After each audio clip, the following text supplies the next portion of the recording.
Hello សួស្តីបងប្អូនទាំងអស់គ្នាវិលត្រឡប់មកជួបគ្នាជាមួយនឹងខ្ញុំបាទរំដួល Movie ម្ដងទៀតហើយថ្ងៃនេះផងដែរ admin សូមលើកយកខ្សែភាពយន្តមួយដើម្បីមកធ្វើការសម្រាយជូនបងប្អូនទស្សនាខ្សែភាពយន្តមួយនេះគឺចង់និយាយតាក់ទងជាមួយនឹងបរិសម្នាក់ដែលគាត់នៅ single នៅលាវទេបាទប៉ុន្តែថ្ងៃមួយនៅពេលដែលគាត់ភ្ញាក់ពីដេកស្រាប់តែគាត់បានឃើញថាខ្លួនឯងបែរជាមានប្រពន្ធមានកូនទៅវិញធ្វើឲ្យជីវិតរបស់គាត់ប្រែប្រួល190ដឺក្រេតែម្ដងដូចនេះហើយបងប្អូនច្បាស់ជាចង់ដឹងហើយថាតើតួអង្គនៅក្នុងសាច់រឿងមួយនេះជួបបញ្ហាអ្វីខ្លះហើយដំណើរសាច់រឿងវាទៅជាយ៉ាងណានោះយើងនឹងចូលទស្សនាសាច់រឿងពេញរបស់យើងទាំងអស់គ្នាតែម្ដងទៅប៉ុន្តែសម្រាប់បងប្អូនដែលទស្សនាថ្មីកុំភ្លេចចុច Subscribe និងដាក់រូបកណ្ដឹងផងដើម្បីទទួលបានវីដេអូការសម្រាយរឿងក្រោយទៀតដំណើរសាច់រឿងមួយនេះចាប់ផ្ដើមឡើងជាមួយនឹងទូប្រុសរបស់យើងតែម្ដងគាត់មានឈ្មោះថាផាកាងការងាររបស់គាត់គឺជាតារាសម្ដែងដែលមានឈ្មោះល្បីល្បាញទូទាំងប្រទេសនៅពេលនេះដែរផាកាងកំពុងតែនៅក្នុងខុនដូរបស់ខ្លួនគាត់បានដេកបាយឡើងជាមួយនឹងនារីម្នាក់ទៀតដែលជាវិធីករនិងជាតារាសម្ដែងផងដែរភ្លាមនោះស្រាប់តែពួកគេបានឃើញសារព័ត៌មានចុះផ្សព្វផ្សាយល្បីពេញអ៊ីនធឺណិតតែម្ដងថាពួកគេទាំងពីរនាក់កំពុងតែមានទំនាក់ទំនងស្នេហាជាមួយគ្នា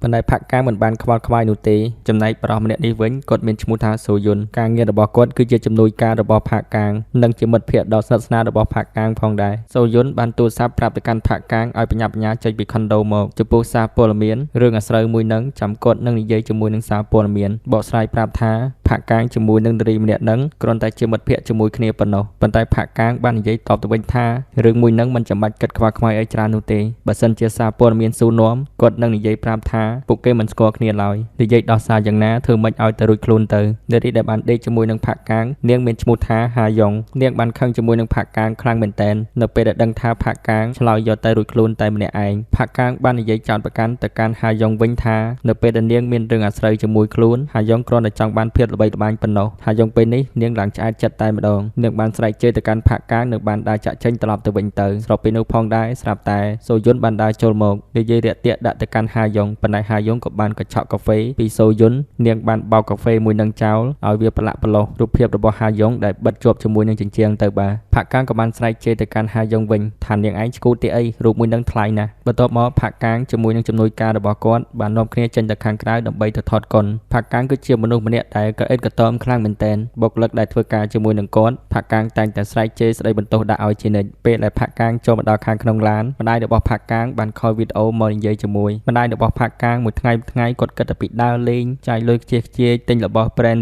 ពីព្រោះតែកូនប្រុសរបស់គាត់គឺជាតារាល្បីគឺជាអ្នកដែលមានលុយច្រើនឈុតបន្តមកទៀតផាកាងបានមកជួបជាមួយនឹងគ្រូពេទ្យមួយនឹងគឺជា fan ផ្កាប់មុខរបស់ផាកាងតែម្ដងលោកគ្រូពេទ្យបានសុំហត្ថលេខាពីផាកាងនិងបាននិយាយសរសើរថារឿងភាគរបស់ផាកាងពិតជាល្អមើលខ្លាំងណាស់ផាកាងក៏បាននិយាយតទៅវិញថាគ្មានល្អមើលស្អីផងវាគ្រាន់តែជាការថតធម្មតារបស់គាត់ប៉ុណ្ណោះហើយមូលហេតុដែលផាកាងមកជួបជាមួយនឹងគ្រូពេទ្យបែបនេះពីព្រោះតែគាត់មានបញ្ហាថប់អារម្មណ៍គេមិនសូវលោកគ្រូពេទ្យក៏បាននិយាយប្រាប់ទៅកាន់ផាកាងវិញថាដើម្បីឲ្យបញ្ហាទាំងអស់នឹងធូរស្រាលមកវិញលុះត្រាតែផាកាងកុំគិតវាច្រើនពេកចេះបន្ធូរអារម្មណ៍ចេះទទួលយកការពិតនោះផាកាងនឹងមានភាពល្អប្រសើរឡើងវិញគេងលក់ស្រួលជាមិនខានជាពិសេសលោកគ្រូពេទ្យម្នាក់នឹងបាននិយាយតាមប្រូរបស់ផាកាងដែលសម្ដែងនៅក្នុងសាច់រឿងដាក់ទៅកាន់ផាកាងអញ្ចឹងណាធ្វើឲ្យពួកគេទាំងពីរនាក់សើចឡើងសប្បាយតែម្ដងឈុតបន្តមកទៀតសាច់រឿងក៏បានបង្ហាញពីសកម្មភាពរបស់ផាកាងកំពុងតែថតកុនគាត់ដើរតួជាស្ដេចដោយអាងថាគាត់គឺជាទូល្បីផាកាងមិនបានយកចិត្តទុកដាក់ក្នុងការទន្ទិញប្រូសាច់រឿងនោះទេនៅក្នុងអំឡុងពេលដែលគាត់កំពុងតែសម្ដែងផាកាងបានលួចមើលប្រូរបស់សាច់រឿងដែលគាត់បានកត់វាទុកនៅក្នុងដៃរបស់ខ្លួនអ្នកផ្សេងទៀតពួកគេពេលនេះក៏គ្មានអារម្មណ៍ក្នុងការថតបន្តទៀតដែរដូចនេះផាកាងក៏បាននិយាយប្រាប់ទៅកាន់អ្នកគ្រប់គ្នាឲ្យកាត់ត្រឹមនឹងសិនគាត់ត្រូវការសម្រាកសិនចាំថតបន្តទៀតហើយនៅពេលដែលពួកគេឈប់សម្រា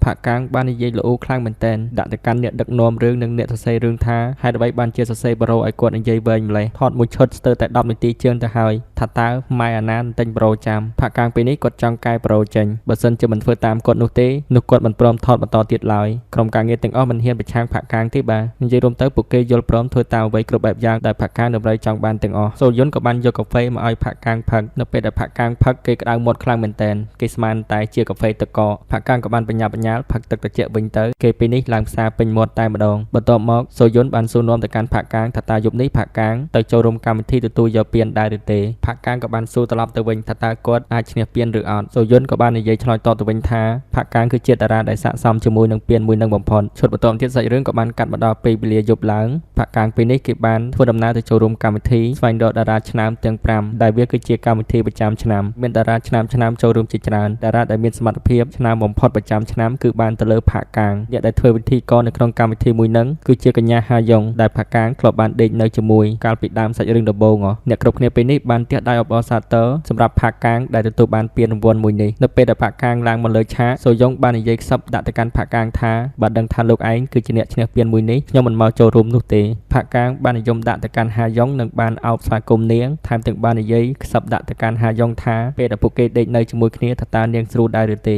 េហាយ៉ុងកាន់តែខឹងជាមួយនឹងផាកកាងកាន់តែខ្លាំងឡើងបាទប៉ុន្តែកលៈទេសៈពេលនេះគឺនាងមិនអាចធ្វើអីបានទេនៅពេលដែលបកគលពានទៅឲ្យផាកកាងរួចហើយហាយ៉ុងក៏បានដើរចេញទៅវិញទៅបន្ទាប់មកផាកកាងបាននិយាយអរគុណទៅកាន់ហ្វេនទៅកាន់អ្នកគាំទ្ររបស់ខ្លួនដែលធ្វើឲ្យគាត់មានឈ្មោះល្បីល្បាញហើយគាត់សន្យាថានឹងខិតខំប្រឹងប្រែងសម្ដែងឲ្យបានល្អបំផុតដើម្បីបម្រើអារម្មណ៍ទស្សនិកជនបន្តទៀតគណៈពេលនោះយើងឃើញថាមាននារីម្នាក់កំពុងតែមើលការផ្សាយផ្ទាល់កម្មវិធីរបស់ផាកកាងតាមរយៈទូរទស្សន៍ផងដែរនាងមានឈ្មោះថាហាណាត្រូវជាអតីតសង្ចារចាស់របស់ផាកកាងប៉ុន្តែពួកគេបានបែកគ្នាយូរណាស់មកហើយបន្តមកទៀតផាកកាងជាមួយនឹងគ្នារបស់គាត់កំពុងតែជិះនៅលើឡានផាកកាងបានថតរូបជាមួយនឹងពានរបស់ខ្លួនដើម្បីបង្ហោះចូលទៅខាងក្នុងបណ្ដាញសង្គមរបស់គាត់មួយសន្ទុះក្រោយមកពួកគេក៏បានបើកឡានមកដល់ទីតាំងកន្លែងហាងមួយដែលជាទីតាំងចាស់ពួកគេធ្លាប់ចូលកាលពីមុនមកផាកកាងបាននិយាយបបួលសូយុនឲ្យចូលទៅផឹកស្រាជាមួយខ្លួនសូយុនក៏បាននិយាយតបទៅកាន់ផាកកាងវិញថាថ្ងៃនេះគឺជាថ្ងៃបុណ្យណូអែលគាត់មិនអាចចូលទៅផឹកស្រាកំដរផាកកាងបានទេពីព្រោះតែប្រពន្ធកូនរបស់គាត់កំពុងតែរងចាំគាត់នៅឯផ្ទះឯណោះប៉ុន្តែផាកកាងគាត់មិនខ្វល់ទេបាទគាត់នៅតែនិយាយបង្ខំសូយុនឲ្យទៅជាមួយគាត់ដើម្បីផឹកកាន់សាញសិនទៅបើសិនជាពួកគេមិនព្រមទៅទេប្រយ័ត្នគាត់បញ្ឈប់មិនឲ្យធ្វើការងារបន្តទៀតដោយគ្មានជំរឿសូយុនក៏បានយល់ព្រមទៅផឹកស្រាកំដរផាកកាងទៅពេលដែលពួកគេបានចូលខាងក្នុងហាងមួយនឹងដើម្បីអង្គុយផឹកស្រាជាមួយគ្នាផាកកាងបានឲ្យលុយមួយចំនួនទៅកាន់សូយុនយកទៅទិញកាដូឲ្យប្រពន្ធកូនរបស់ខ្លួនប៉ុន្តែមានលក្ខខណ្ឌត្រូវតែប្រាប់កូនរបស់សូយុនថាកាដូទាំងអស់ហ្នឹងគាត់គឺជាអ្នកផ្ដល់ឲ្យមិនមែនបានមកពីលោកតាសាន់តាក្លូសទេសូយុនបាននិយាយរំលឹកអំពីរឿងអតីតកាលរបស់ពួកគេទាំងពីរនាក់តាមពិតទៅសូយុននិងផាកកាងបានដាក់ពាក្យប្រឡងសម្ដែងជាមួយគ្នាពួកគេទាំងពីរនាក់បានឈានទៅដល់វគ្គពាក់កណ្ដាលផ្ដាច់ព្រាត់ពេលខ្លះគាត់មានសង្ឃឹមថាគាត់អាចនឹងប្រឡងជាប់ដូចជាផាកកាងផងដែរផាកកាងក៏បាននិយាយឆ្លើយតបទៅវិញថាបើសិនជាកាលនោះគាត់ប្រឡងមិនជាប់ប្រហែលជាពេលនេះគាត់នឹងមានប្រពន្ធកូនដូចជាសូយុនអញ្ចឹងបន្ទាប់មកស្រាប់តែសូយុនបាននិយាយរំលឹកអំពីសង្សារចាស់របស់ផាកកាងថាបើសិនជាពេលនោះផាកកាងប្រឡងធ្លាក់ផាកកាងច្បាស់ជារៀបការជាមួយនឹងហាណាហើយនឹងមានកូនជាមួយនាងជាមិនខានហើយគាត់បានលើថាហាណាពេលនេះនាងបានត្រឡប់មកពីបរទេសវិញហើយនាងបានរៀនចប់ផ្នែកគំនូរសិល្បៈហើយនាងបានរៀបចំកម្មវិធីតាំងពិព័រណ៍ដ៏ធំមួយបន្ទាប់ពីបានស្ដាប់ឮពាក្យសម្ដីរបស់សូយុននិយាយបែបនេះផាកកាងចាប់ផ្ដើមមានអារម្មណ៍ថាសែតផងដែរពីព្រោះតែនៅក្នុងចិត្តរបស់គាត់នៅតែមានចិត្តស្រឡាញ់នឹករលឹកទៅកាន់ហាណាជានិច្ចបន្ទាប់មកគាត់បាននឹកសម័យទៅកាន់អតីតកាលរបស់ខ្លួនផាកកាងបាននិយាយសុំបាយគ្នាជាមួយនឹងហាណាបានជាយាមសួររកហេតុផលពីផាកកាងហេតុអ្វីបានជាផាកកាងចង់បាយពីខ្លួនបែបនេះផាកកាងបាននិយាយប្រាប់ទៅកាន់ហាណាវិញថាមកពីបងមិនល្អសម្រាប់អូនទេពួកយើងបាយគ្នាទៅបន្តមកទៀតយើងឃើញថាពួកគេទាំងពីរនាក់បាននាំគ្នាដើរចេញពីហាងមួយហ្នឹងហើយបាទផាកកាងគឺចង់ទៅផឹកនៅកន្លែងផ្សេងមួយទៀតប៉ុន្តែសូយុនមិនព្រមទេបើសិនជានៅយូរបន្តទៀតទៅដល់ផ្ទះវិញច្បាស់ជាប្រពន្ធនឹងឲ្យស៊ីនរ៉េជាមិនខានផាកកាងក៏បាននិយាយសើចចំអកទៅកាន់សូយុនថាគិតទៅអ្នកមានប្រពន្ធពិតជាកំសត់ខ្លាំងមែនចង់ទៅណាក៏គ្មានសេរីភាពដែរសូយុនបានស្រែកហៅតាក់ស៊ីដើម្បីឲ្យផាកកាងជិះត្រឡប់ទៅផ្ទះវិញឡានតាក់ស៊ីមួយនឹងមានដើមគ្រីស្មាស់ដាក់នៅពីលើថែមទៀតផាកកាងពេលនេះគាត់ហាក់ដូចជារៀងស្វឹងទៅហើយដំបូងឡើយសូយុនចង់ជូនផាកកាងឲ្យទៅដល់ខុនដូសិនទើបគាត់ត្រឡប់ទៅផ្ទះខ្លួនឯងវិញប៉ុន្តែផាកកាងបានប្រាប់ទៅកាន់សូយុនវិញថាមិនចាំបាច់ឡើយគាត់អាចទៅខ្លួនឯងបានសូយុនគាត់ពិតជាមានការព្រួយបារម្ភពីផាកកាងខ្លាំងមែនទែននិងបាននិយាយប្រែប្រាំថាបើសិនជាមានការអីសំខាន់ឬក៏មិនមានបញ្ហាអីមិនស្រួលចាប់គាត់តាក់ទងមកកាន់គាត់មកបន្ទាប់មកផាកកានក៏បានជិះឡានតាក់ស៊ីចាក់ចេញទៅបាទចំណែកសូយុនក៏បានប្រញាប់ញ៉ាល់ត្រឡប់មកផ្ទះវិញដើម្បីជួបជាមួយនឹងប្រពន្ធកូនរបស់ខ្លួនទៅ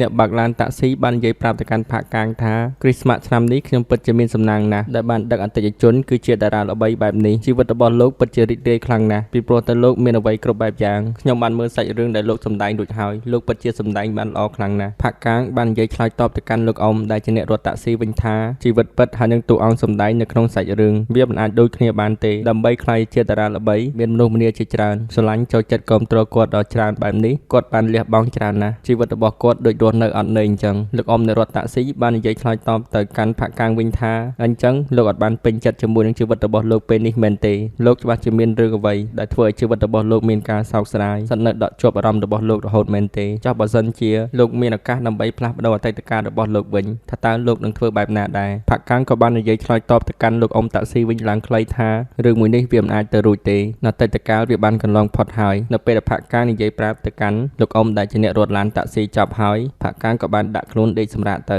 ហើយនៅយប់នឹងផងដែរយើងឃើញថាមានព្រិលធ្លាក់ចម្លែកខុសប្លែកពីធម្មតាលុះនៅពេលវេលាព្រឹកឡើងផាក់កាំងបានភ្ញាក់ពីដេកវិញបើកភ្នែកស្ទើរតែមិនរួចទេមានក្មេងចំនួន2នាក់បញ្ចាំងភ្លើងពិលដាក់ទៅកាន់ភ្នែករបស់ផាក់កាំងទៀតផងផាក់កាំងបានស្ទុះក្រោកពីដេកឡើងលឿនហើយគាត់មិនដឹងឡើយថាពេលនេះខ្លួនកំពុងស្ថិតនៅកន្លែងណានោះទេក្មេងៗទាំងពីរនាក់នឹងក៏បានរត់ចូលមកនិយាយប្រាប់ទៅកាន់ផាក់កាំងថាប៉ាឯងដេកទីនេះទៀតហើយអីទីនេះត្រជាក់ណាស់ប្រយ័ត្នកកស្លាប់ផាក់កាំងបាននិយាយប្រាប់ទៅកាន់ក្មេងៗទាំងពីរនាក់នឹងវិញថាតើពួកឯងគឺជាណាគេប្រដេចបានជាហៅយើងជាប៉ាបែបនេះក្មេងស្រីម្នាក់នឹងបានបិទច្រមុះដើរចេញវិញពីព្រោះតានាងស្អុយមាត់ផាក់កាំងខ្លាំងពេកហាណាពេលនេះគឺជាប្រពន្ធរបស់ផាក់កាំងនាងបាននិយាយស្ដីថាឲ្យទៅកាន់ផាក់កាំងថាយប់មិញផឹកអស់ប្រមាណឲ្យតែផឹកស្រាស្វឹងម្ដងដេកមិនដឹងកន្លែងទេប្រយ័ត្នត្រជាក់ដល់ងាងាប់បាត់ទៅផាក់កាំងបានសួរទៅកាន់ហាណាថាតើហេតុអ្វីបានជានាងមកនៅទីនេះហើយខ្ញុំនៅកន្លែងណាវិញហាណាក៏បាននិយាយឆ្លើយតបទៅកាន់ប្តីវិញថាបងឯងមិនបានជាស៊ូភ្លើអញ្ចឹងនេះគឺជាផ្ទះរបស់យើងចំណែកក្មេងទាំងពីរនាក់នេះក៏ជាកូនរបស់យើងដែរផាក់កាំងគិតថាពេលនេះខ្លួនកំពុងតែយល់សោមមិនអាចទទួលយករឿងរ៉ាវទាំងអស់នេះបានទេបាទផាក់កាំងក៏បានបញ្ញាប់ញ៉ារត់ចេញមកខាងក្រៅគាត់នៅតែគិតនៅក្នុងចិត្តថាខ្លួនឥឡូវនេះនៅកន្លែងណាឲ្យពិតប្រាកដក្មេងៗតូចទាំងពីរនាក់នឹងបានស្រែកដើរស្វែងរកផាក់កាំងនិងបានហៅផាក់កាំងថាប៉ាពេញផ្ទះតែម្ដងហាណាក៏បានដើរចូលមកសម្លក់មើលទៅកាន់ផាក់កាំងក៏បានដើរចេញពីកន្លែងមួយហ្នឹងទៅគាត់បានយកទូរស័ព្ទខលតាក់ទងទៅកាន់ជំនួយការគឺសូយុនប៉ុន្តែប្រព័ន្ធទូរស័ព្ទបាននិយាយឆ្លើយតបទៅវិញថាលេខទូរស័ព្ទរបស់ផាក់កាំងដែលកំពុងតែខលតាក់ទងហ្នឹងមិនបានមាននៅក្នុងប្រព័ន្ធរបស់ពួកគេទេផាក់កាំងបានយកសោឡានរបស់ខ្លួនចេញមកដើម្បីចុចស្វែងរកឡានទំនើបរបស់គាត់ប៉ុន្តែឡានទំនើបរបស់គាត់ពេលនេះគឺបានប្រែក្លាយទៅជាឡានដ៏តូចមួយបន្តមកទៀតផាក់កាំងបានជិះឡានមួយនឹងធ្វើដំណើរមកកាន់ទីតាំងអគារខុនដូដែលជាកន្លែងស្នាក់នៅរបស់ខ្លួនគាត់ពេលនេះធ្វើខ្លួនដូចជាតារាល្បីនិយាយពាក្យសួស្ដីដាក់ទៅកាន់អ្នកគ្រប់គ្នាតែម្ដងបុគ្គលិកដែលធ្វើការនៅក្នុងអគារខុនដូមួយហ្នឹងពួកគេឆ្ងល់ខ្លាំងណាស់ថាតើបរិសម្នាក់ហ្នឹងគឺជាណាគេហើយគាត់ស្នាក់នៅក្នុងខុនដូនេះមែនទេពីព្រោះពួកគេមិនដែលបានឃើញផាក់កាំងពីមុនមកឡើយនៅពេលដែលផាក់កាំងដើរចូលមកដល់ខាងមុខបន្ទប់ខុនដូរបស់គាត់ផាក់កាំងបានចុចលេខសម្ងាត់ប៉ុន្តែលេខសម្ងាត់មួយហ្នឹងមិនត្រឹមត្រូវនោះទេភ្លាមនោះស្រាប់តែមានបរិសម្នាក់បានបើកទ្វារចេញមកសួរនាំទៅកាន់ផាក់កាំងថាតើមានការអីមែនហេតុអ្វីបានជាព្យាយាមបើកទ្វារផ្ទះរបស់ខ្ញុំផាក់កាំងបាននិយាយតវ៉ាថាវាគឺជាផ្ទះរបស់គាត់ថែមទាំងបានវែកសក់ឡើងសួរនាំទៅកាន់បរិសម្នាក់នឹងថាតើមិនបានស្គាល់ខ្ញុំដែរឬទេខ្ញុំគឺជាតារាល្បីបរិសម្នាក់នឹងបានសើចនិងបានសួរនាំទៅវិញថាតើឯងគឺជាណាគេក្រុមសន្តិសុខក៏បានដើរចូលមកនិយាយហាមគាត់ផាក់កាំងប៉ុន្តែផាក់កាំងមិនបានស្ដាប់ឡើយគាត់បានស៊ូចូលទៅខាងក្នុងផ្ទះនិងបានបន្តនិយាយថាវាគឺជាផ្ទះរបស់ខ្ញុំធ្វើឲ្យបរិសដែលជាម្ចាស់ផ្ទះពិតប្រាកដនឹងគាត់ខឹងខ្លាំងមែនទែនគាត់បាននិយាយប្រាប់ទៅកាន់សន្តិសុខឲ្យឆាប់ហៅប៉ូលីសមកប៉ុន្តែផាក់កាំងបាននិយាយហាមគាត់និងបានសួរនាំទៅកាន់ពួកគេថាតើហេតុអ្វីបានជារឿងគ្រប់យ៉ាងប្រែក្លាយជាបែបនេះទៅវិញផាក់កាំងបានព្យាយាមសួរនាំទៅកាន់ប្រពន្ធបរិសម្នាក់នឹងថាតើនាងស្គាល់ខ្ញុំទេនារីម្នាក់នឹងក៏បាននិយាយឆ្លើយតបទៅវិញថាមិនស្គាល់ឡើយធ្វើឲ្យផាក់កាំងមានអារម្មណ៍ថាឈឺចាប់មិនដឹងថាត្រូវធ្វើបែបណាបន្តទៀតឡើយភ្លាមនោះស្រាប់តែនារីម្នាក់នឹងក៏បាននិយាយឆ្លើយតបទៅកាន់ផាក់កាំងវិញថានាងមើលទៅកាន់ផាក់កាំងដូចជាប្រហែលធ្លាប់បានឃើញធ្លាប់បានជួបគ្នាពីមុនមកស្រាប់តែអបិដែលជាប្តីនឹងចាប់ផ្ដើមខឹងប្រច័ណ្ឌទៅលើប្រពន្ធចោទទៅកាន់ប្រពន្ធរបស់ខ្លួនថាលួចលាក់មានសហាយជាមួយនឹងផាក់កាំងប្រពន្ធក៏បានឆ្លើយបដិសេធថាមិនមែនឡើយប៉ុន្តែអបិម្នាក់នឹងខឹងខ្លាំងមែនទែនគេបានស៊ូចូលទៅរកវាយផាក់កាំងសន្តិសុខទាំងពីរនាក់នឹងក៏បានព្យាយាមឃាត់ពួកគេទាំងពីរនាក់សភាពពេលនេះចាប់ដើមញ៉ៃញ៉ៃពេញនឹងតែម្ដងផាក់កាំងគេនៅតែរត់មកស៊ូទៅកាន់នារីម្នាក់នឹងថានាងស្គាល់ខ្ញុំទេខ្ញុំគឺជាតួឯកសម្ដែងនៅក្នុងខ្សែភាពយន្តខ្ញុំគឺជាស្ដេចនារីម្នាក់នឹងនៅតែឆ្លើយថាមិនបានស្គាល់ដដែលនាងបានដុតជង្គង់អង្វរទៅកាន់ប្តីរបស់ខ្លួនកុំឲ្យឆ្លោះគ្នាកុំឲ្យខឹងឆេកឆាវអីស្ដាប់នាងនិយាយសិននាងអត់ស្គាល់អបិម្នាក់នឹងទេចុងក្រោយផាក់កាំងក៏ត្រូវបានចាប់ខ្លួនបញ្ជូនមកកាន់ស្ថានីយ៍ប៉ុស្តិ៍ប៉ូលីសផាក់កាំងនៅតែនិយាយបញ្ជាប្រាប់ទៅកាន់ប៉ូលីសឲ្យឆែកមើលអត្តសញ្ញាណប័ណ្ណរបស់ខ្លួនខុនដូមួយនេះគឺជាផ្ទះរបស់គាត់ក្រុមការងារប៉ូលីសបាននិយាយប្រាប់ទៅកាន់ផាក់កាំងវិញថាពួកគាត់បានឆែកមើលជិត1លានដងហើយផ្ទះមួយនេះមិនមែនគឺជាផ្ទះរបស់លោកទេគឺលោកឯងរស់នៅក្នុងតំបន់សៀនដងជិត10ឆ្នាំទៅហើយផាក់កាំងនៅតែមិនស្ដាប់ប៉ូលីសនៅតែស្រែកថាផ្ទះនោះគឺជាផ្ទះរបស់ខ្ញុំមិនបានជាវាទៅអញ្ចឹងលោកអើយផាក់កាំងនៅតែប្រាប់ឲ្យប៉ូលីសឆែកមើលម្ដងទៀតក្រុមការងារប៉ូលីសមានអារម្មណ៍ថាធុញជាមួយនឹងផាក់កាំងខ្លាំងមែនទែនបន្ទាប់មកហាណាក៏បានមកកាន់ស្ថានីយ៍ប៉ូលីសផងដែរប៉ូលីសក៏បាននិយាយប្រាប់ទៅកាន់ហាណាថាប្តីរបស់អ្នកស្រីនៅទីនោះគាត់កោប៉ូលីសឡើងមួយថ្ងៃហើយនិយាយស្អីក៏មិនស្ដាប់គ្នាដែរ ប៉ូលីសក៏បានសួរទៅកាន់ផាកាំងថានាងគឺជាប្រពន្ធរបស់លោកមែនទេផាកាំងក៏បានឆ្លើយថាមិនមែនឡើយស្រាប់តែហាន់ណាបាននិយាយតទៅវិញអ្នកអត្តពេកនិយាយស្អីមកជើងបាត់កងាប់ឥឡូវហើយប៉ូលីសក៏បាននិយាយហាមឃាត់មិនឲ្យពួកគេទាំងពីរនាក់ឆ្លោះគ្នាទេ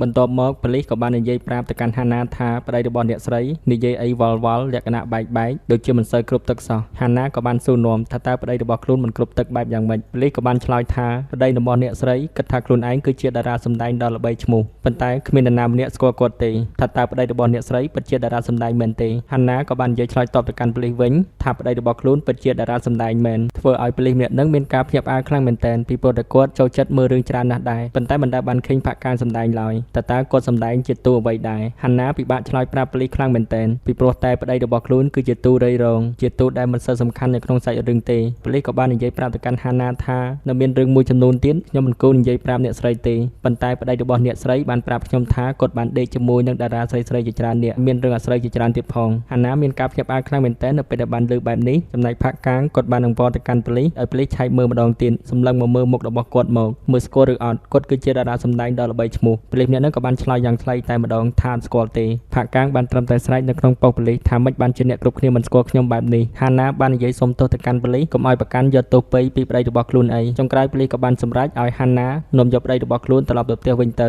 ពេលដែលពួកគេចេញមកខាងក្រៅផាកាំងបាននិយាយទៅកាន់ហាន់ណាថារឿងរ៉ាវដែលបានកើតឡើងខ្ញុំពិតជាមិនយល់មែននាងគឺជាហាន់ណាធ្លាប់ធ្វើជាសង្សារចាស់របស់ខ្ញុំមែនក៏អីហាន់ណាក៏បាននិយាយឆ្លើយតបទៅវិញថាមាត់របស់តាប៉ែឯងនឹងគឺស្អុយខ្លាំងណាស់កុំនិយាយច្រើនពេកប្រយ័ត្នខ្ញុំផ្ទះបែកមាត់ប៉ុន្តែផាកាំងនៅតែសួរនាំចង់ដឹងដដែលថាពួកយើងរៀបការហើយមែនទេហេតុអ្វីបានជារឿងរ៉ាវទាំងអស់នឹងវាខ្លាយជាបែបហ្នឹងហាន់ណាពេលនេះខឹងខ្លាំងមែនទែននាងមិនអាចទប់បានទៀតទេបាទហាន់ណាក៏បានទះកំភ្លៀងផាកាំងមួយដៃនិងបានដើរចេញពីផាកាំងទៅផាកាំងពេលនេះគេបាននឹកសម័យថាកាលពីយប់មិញខ្លួនកំពុងតែអង្គុយផឹកស្រាជាមួយនឹងសូយុនតើបន្ទាប់មកគាត់នឹងក៏បានហៅឡានតាក់ស៊ីដើម្បីជិះត្រឡប់ទៅផ្ទះខុនដូរបស់ខ្លួនវិញឡានតាក់ស៊ីមួយនឹងគឺមានដើមគ្រីស្មាស់នៅពីលើគាត់បានជិះនៅក្នុងឡានតាក់ស៊ីមួយនឹងបណ្ដើរនិយាយប្រាប់អំពីរឿងរ៉ាវដែលខ្លួនពិបាកចិត្តប្រាប់ទៅកាន់អ្នករត់តាក់ស៊ីមួយនឹងបណ្ដើរដូចនេះហើយផាកាំងក៏បានគិតថារឿងរ៉ាវរបស់ខ្លួនដែលបានខ្លាយជាបែបនេះគឺមកពីលោកអ៊ំតាក់ស៊ីម្នាក់នោះជាអ្នកធ្វើឲ្យគាត់ឆ្លងពេលវេលាមកជួបរឿងរ៉ាវបែបនេះអញ្ចឹងណាបន្ទាប់មកផាកាំងក៏បានយល់ព្រមជិះឡានជាមួយនឹងហាន់ណាត្រឡប់មកផ្ទះវិញគាត់បានសួរនាំទៅកាន់ហាន់ណាថាតើពួកយើងរស់នៅក្នុងផ្ទះមួយនេះយូរប៉ុណ្ណាហើយមិនបានជាមករស់នៅជាមួយនឹងផ្ទះដ៏តូចផ្ទះមើលទៅបែបជាអ្នកក្របែបនេះទៅវិញហាណាក៏បាននិយាយតបទៅកាន់ផាកាំងថានៅឈូតដល់ណាទៀតឆាប់ចុះទៅប្រយ័ត្នខ្ញុំទ្រាំមិនបានដាក់ម្ដាយបែកមាត់ទៀតឥឡូវហើយដោយសារតែផាកាំងតប៉ែខ្លាំងពេកហាណាពេលនេះលែងចង់និយាយជាមួយនឹងប្តីខ្លួនឯងបន្តទៀតហើយបាទផាកាំងពេលនេះគេបានធ្វើកាយវិការស្រែកប្រៀបដូចជាមនុស្សឈួតនៅក្នុងឡានតែម្នាក់ឯងស្រាប់តែគេក៏បានក្លែកឃើញកូនស្រីរបស់ខ្លួននាងក៏បាននិយាយថាប៉ាកើតអីនឹងមិនបានជាម៉ាក់ខឹងខ្លាំងម្លេះផាកាំងបានសួរនាំទៅកាន់ក្មេងស្រីម្នាក់នឹងវិញថាតើឯងគឺជាកូនរបស់ខ្ញុំមែនទេឯងឈ្មោះអ្វីដែរក្មេងស្រីម្នាក់នឹងក៏បានឆ្លើយថាខ្ញុំគឺជាកូនបង្កើតរបស់ប៉ាខ្ញុំឈ្មោះថារ៉ូហ៊ីផាកាំងក៏បានសួរនាំបន្តទៀតហើយចុះអាក្មេងក្បាលល្អិតម្នាក់នោះឈ្មោះអ្វីដែររ៉ូហ៊ីក៏បាននិយាយប្រាប់ទៅថាប្អូនប្រុសរបស់នាងមានឈ្មោះថារ៉ូហាពួកគេនឹងពីរនាក់គឺជាកូនភ្លោះជាមួយគ្នារ៉ូហ៊ីឆ្ងល់ខ្លាំងមែនទែនថាតើប៉ាឯងកើតអីគេមិនបានជាស៊ូបសំណួរបែបនេះមកកាន់កូនទៅវិញប្រហែលជាមកពីប៉ាឯងផឹកច្រើនពេកធ្វើឲ្យស្វិតខូភ្លើអស់ហើយមែនផាកាំងគេបានចុះចេញពីឡានដោយបាននិយាយប្រាប់ទៅកាន់រ៉ូហ៊ីថាពេលនេះប៉ាបានបាត់បង់ការចងចាំទៅហើយអ្នកគ្រប់គ្នាមិនបានដឹងរឿងមួយនេះទេសូម្បីតែម៉ាក់ឯងក៏ដោយផាកាំងចង់រក្សារឿងមួយនេះជាការសម្ងាត់ជាមួយនឹងកូនស្រីដឹងតែពីរនាក់ប៉ុណ្ណោះមិនត្រូវនិយាយប្រាប់អ្នកណាម្នាក់ឲ្យបានដឹងឡើយត្រូវតែជួយលាក់គ្នារហូតទាល់តែប៉ាមានការចងចាំឡើងវិញរ៉ូហ៊ីក៏បាននិយាយយល់ព្រមជាមួយនឹងប៉ារបស់ខ្លួនទៅបន្ទាប់មកទៀតនៅពេលដែលផាកាំងដើរចូលមកខាងក្នុងផ្ទះស្រាប់តែកូនប្រុសដែលមានឈ្មោះថារ៉ូហាបានចូលមកអោបជើងរបស់ផាកាំងហាណានាងបានរៀបចំខ្លួនប្រាណដើម្បីចេញទៅធ្វើការដោយបាននិយាយ5ផ្ញើប្រាប់ទៅកាន់ប្តីរបស់ខ្លួនជួយមើលថែរក្សាកូនរបស់ពួកគេឲ្យបានល្អហើយរឿងផឹកស៊ីរាប់អានពួកម៉ាក់មួយចំនួនគូតែកាត់បន្ថយខ្លះទៅប្រយ័ត្នធ្លាក់ខ្លួនឈឺគ្មាននរណាមកមើលបន្ទាប់ពីហាណានិយាយ5ផ្ញើប្រាប់ទៅកាន់ប្តីរបស់ខ្លួនរួចហើយហាណាបានទៅអោបកូនរបស់ខ្លួនទាំងពីរនាក់និយាយលាពួកគេចេញទៅធ្វើការងារទៅផាកាំងបានសួរនាំទៅកាន់ប្រពន្ធរបស់ខ្លួនថាតើពេលណាត្រឡប់មកវិញហាណាបាននិយាយឆ្លើយថាមិនដឹងឡើយថ្ងៃនេះនាងត្រឡប់មកផ្ទះវិញរៀងយឺតបន្តិចពីព្រោះតែមានការសំខាន់ត្រូវទៅជួបនិយាយជាមួយនឹងមិត្តភ័ក្តិរបស់ខ្លួនផាកាំងបានប្រាប់ទៅកាន់ប្រពន្ធរបស់ខ្លួនបន្តទៀតថាគាត់មិនចេះមើលកូនទេប៉ុន្តែហាណាមិនខ្វល់មិនចង់និយាយជាមួយនឹងប្តីរបស់ខ្លួនទៀតទេនាងបានដើរចាក់ចេញទៅធ្វើការងារបាត់ទៅបន្ទាប់មកផាកាំងបានសួរនាំទៅកាន់កូនទាំងពីរនាក់នឹងថាតើម៉ាក់របស់ឯងគឺជាមនុស្សបែបណាកូនទាំងពីរនាក់នឹងក៏បាននិយាយប្រាប់ទៅកាន់ផាកាំងវិញថា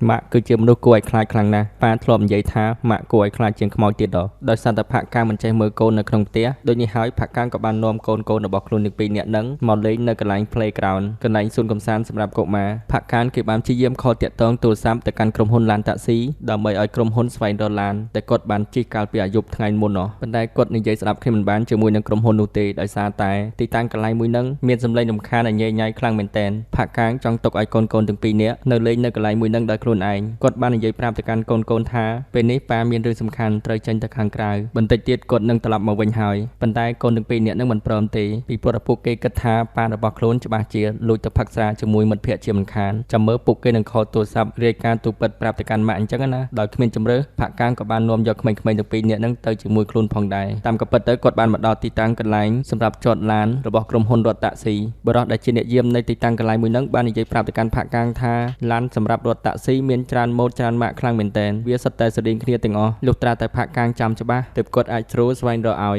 ផាក់កាងក៏បាននិយាយឆ្លើយតបថាឡានតាក់ស៊ីមួយហ្នឹងមានដើមគ្រីស្មាស់នៅពីលើវាមានពណ៌បៃតងលាយជាមួយនឹងពណ៌ក្រហមបន្ទាប់ពីស្ដាប់ឮផាក់កាងនិយាយបែបនេះបរិសុទ្ធម្នាក់ហ្នឹងក៏បាននិយាយឆ្លើយតបទៅវិញថាឡានរថតាក់ស៊ីក្រុមហ៊ុនរបស់គាត់មិនដែលមានឡានប្រភេទអញ្ចឹងនោះទេភ្លាមនោះស្រាប់តែកូនក្មេងទាំងពីរនាក់ហ្នឹងបាននិយាយប្រាប់ទៅកាន់ផាក់កាងថាឡានប្រភេទអញ្ចឹងកូនក៏ធ្លាប់ឃើញដែរផាក់កាងក៏បានសួរទៅកាន់ក្មេងៗទាំងពីរនាក់ហ្នឹងថាតើពួកឯងធ្លាប់ឃើញវានៅកន្លែងណាក្មេងៗទាំងពីរនាក់ហ្នឹងក៏បាននិយាយថាឃើញនៅក្នុងសភៅរបស់កូនផាក់កាងពេលនេះបានត្រឹមតែហួសចិត្តគាត់ក៏បាននាំកូនទាំងពីរនាក់ហ្នឹងត្រឡប់ទៅផ្ទះវិញទៅឈុតបន្តមកទៀតផាក់កាងបានមកជួបជាមួយនឹងលោកគ្រូពេទ្យម្នាក់ហ្នឹងមិនបានស្គាល់ផាក់កាងទេទោះបីជាផាក់កាងបានព្យាយាមបញ្យល់ថាលោកគឺជាមជ្ឈមណ្ឌលផ្ទាល់ខ្លួនរបស់ខ្ញុំពួកយើងទើបនឹងជួបគ្នាទេលោកគ្រូពេទ្យឯងទើបនឹងសុំហត្ថលេខាពីខ្ញុំប៉ុណ្ណឹងហើយនៅតែមិនចាំខ្ញុំទៀតឥឡូវនេះលោកគ្រូសាកមើលមកខ្ញុំម្ដងទៀតមើលខ្ញុំគឺជាផាក់កាងគឺជាតារាល្បីលោកគ្រូពេទ្យក៏បានឆ្លើយថាបាទលោកផាក់កាងបន្ទាប់ពីបានឮលោកគ្រូពេទ្យឆ្លើយបែបនេះផាក់កាងមានអារម្មណ៍ថារំភើបសប្បាយចិត្តខ្លាំងមែនទែនទីបំផុតមានអ្នកស្គាល់ខ្ញុំហើយផាក់កាងបាននិយាយអរគុណទៅកាន់លោកគ្រូពេទ្យពីព្រោះគាត់គិតថា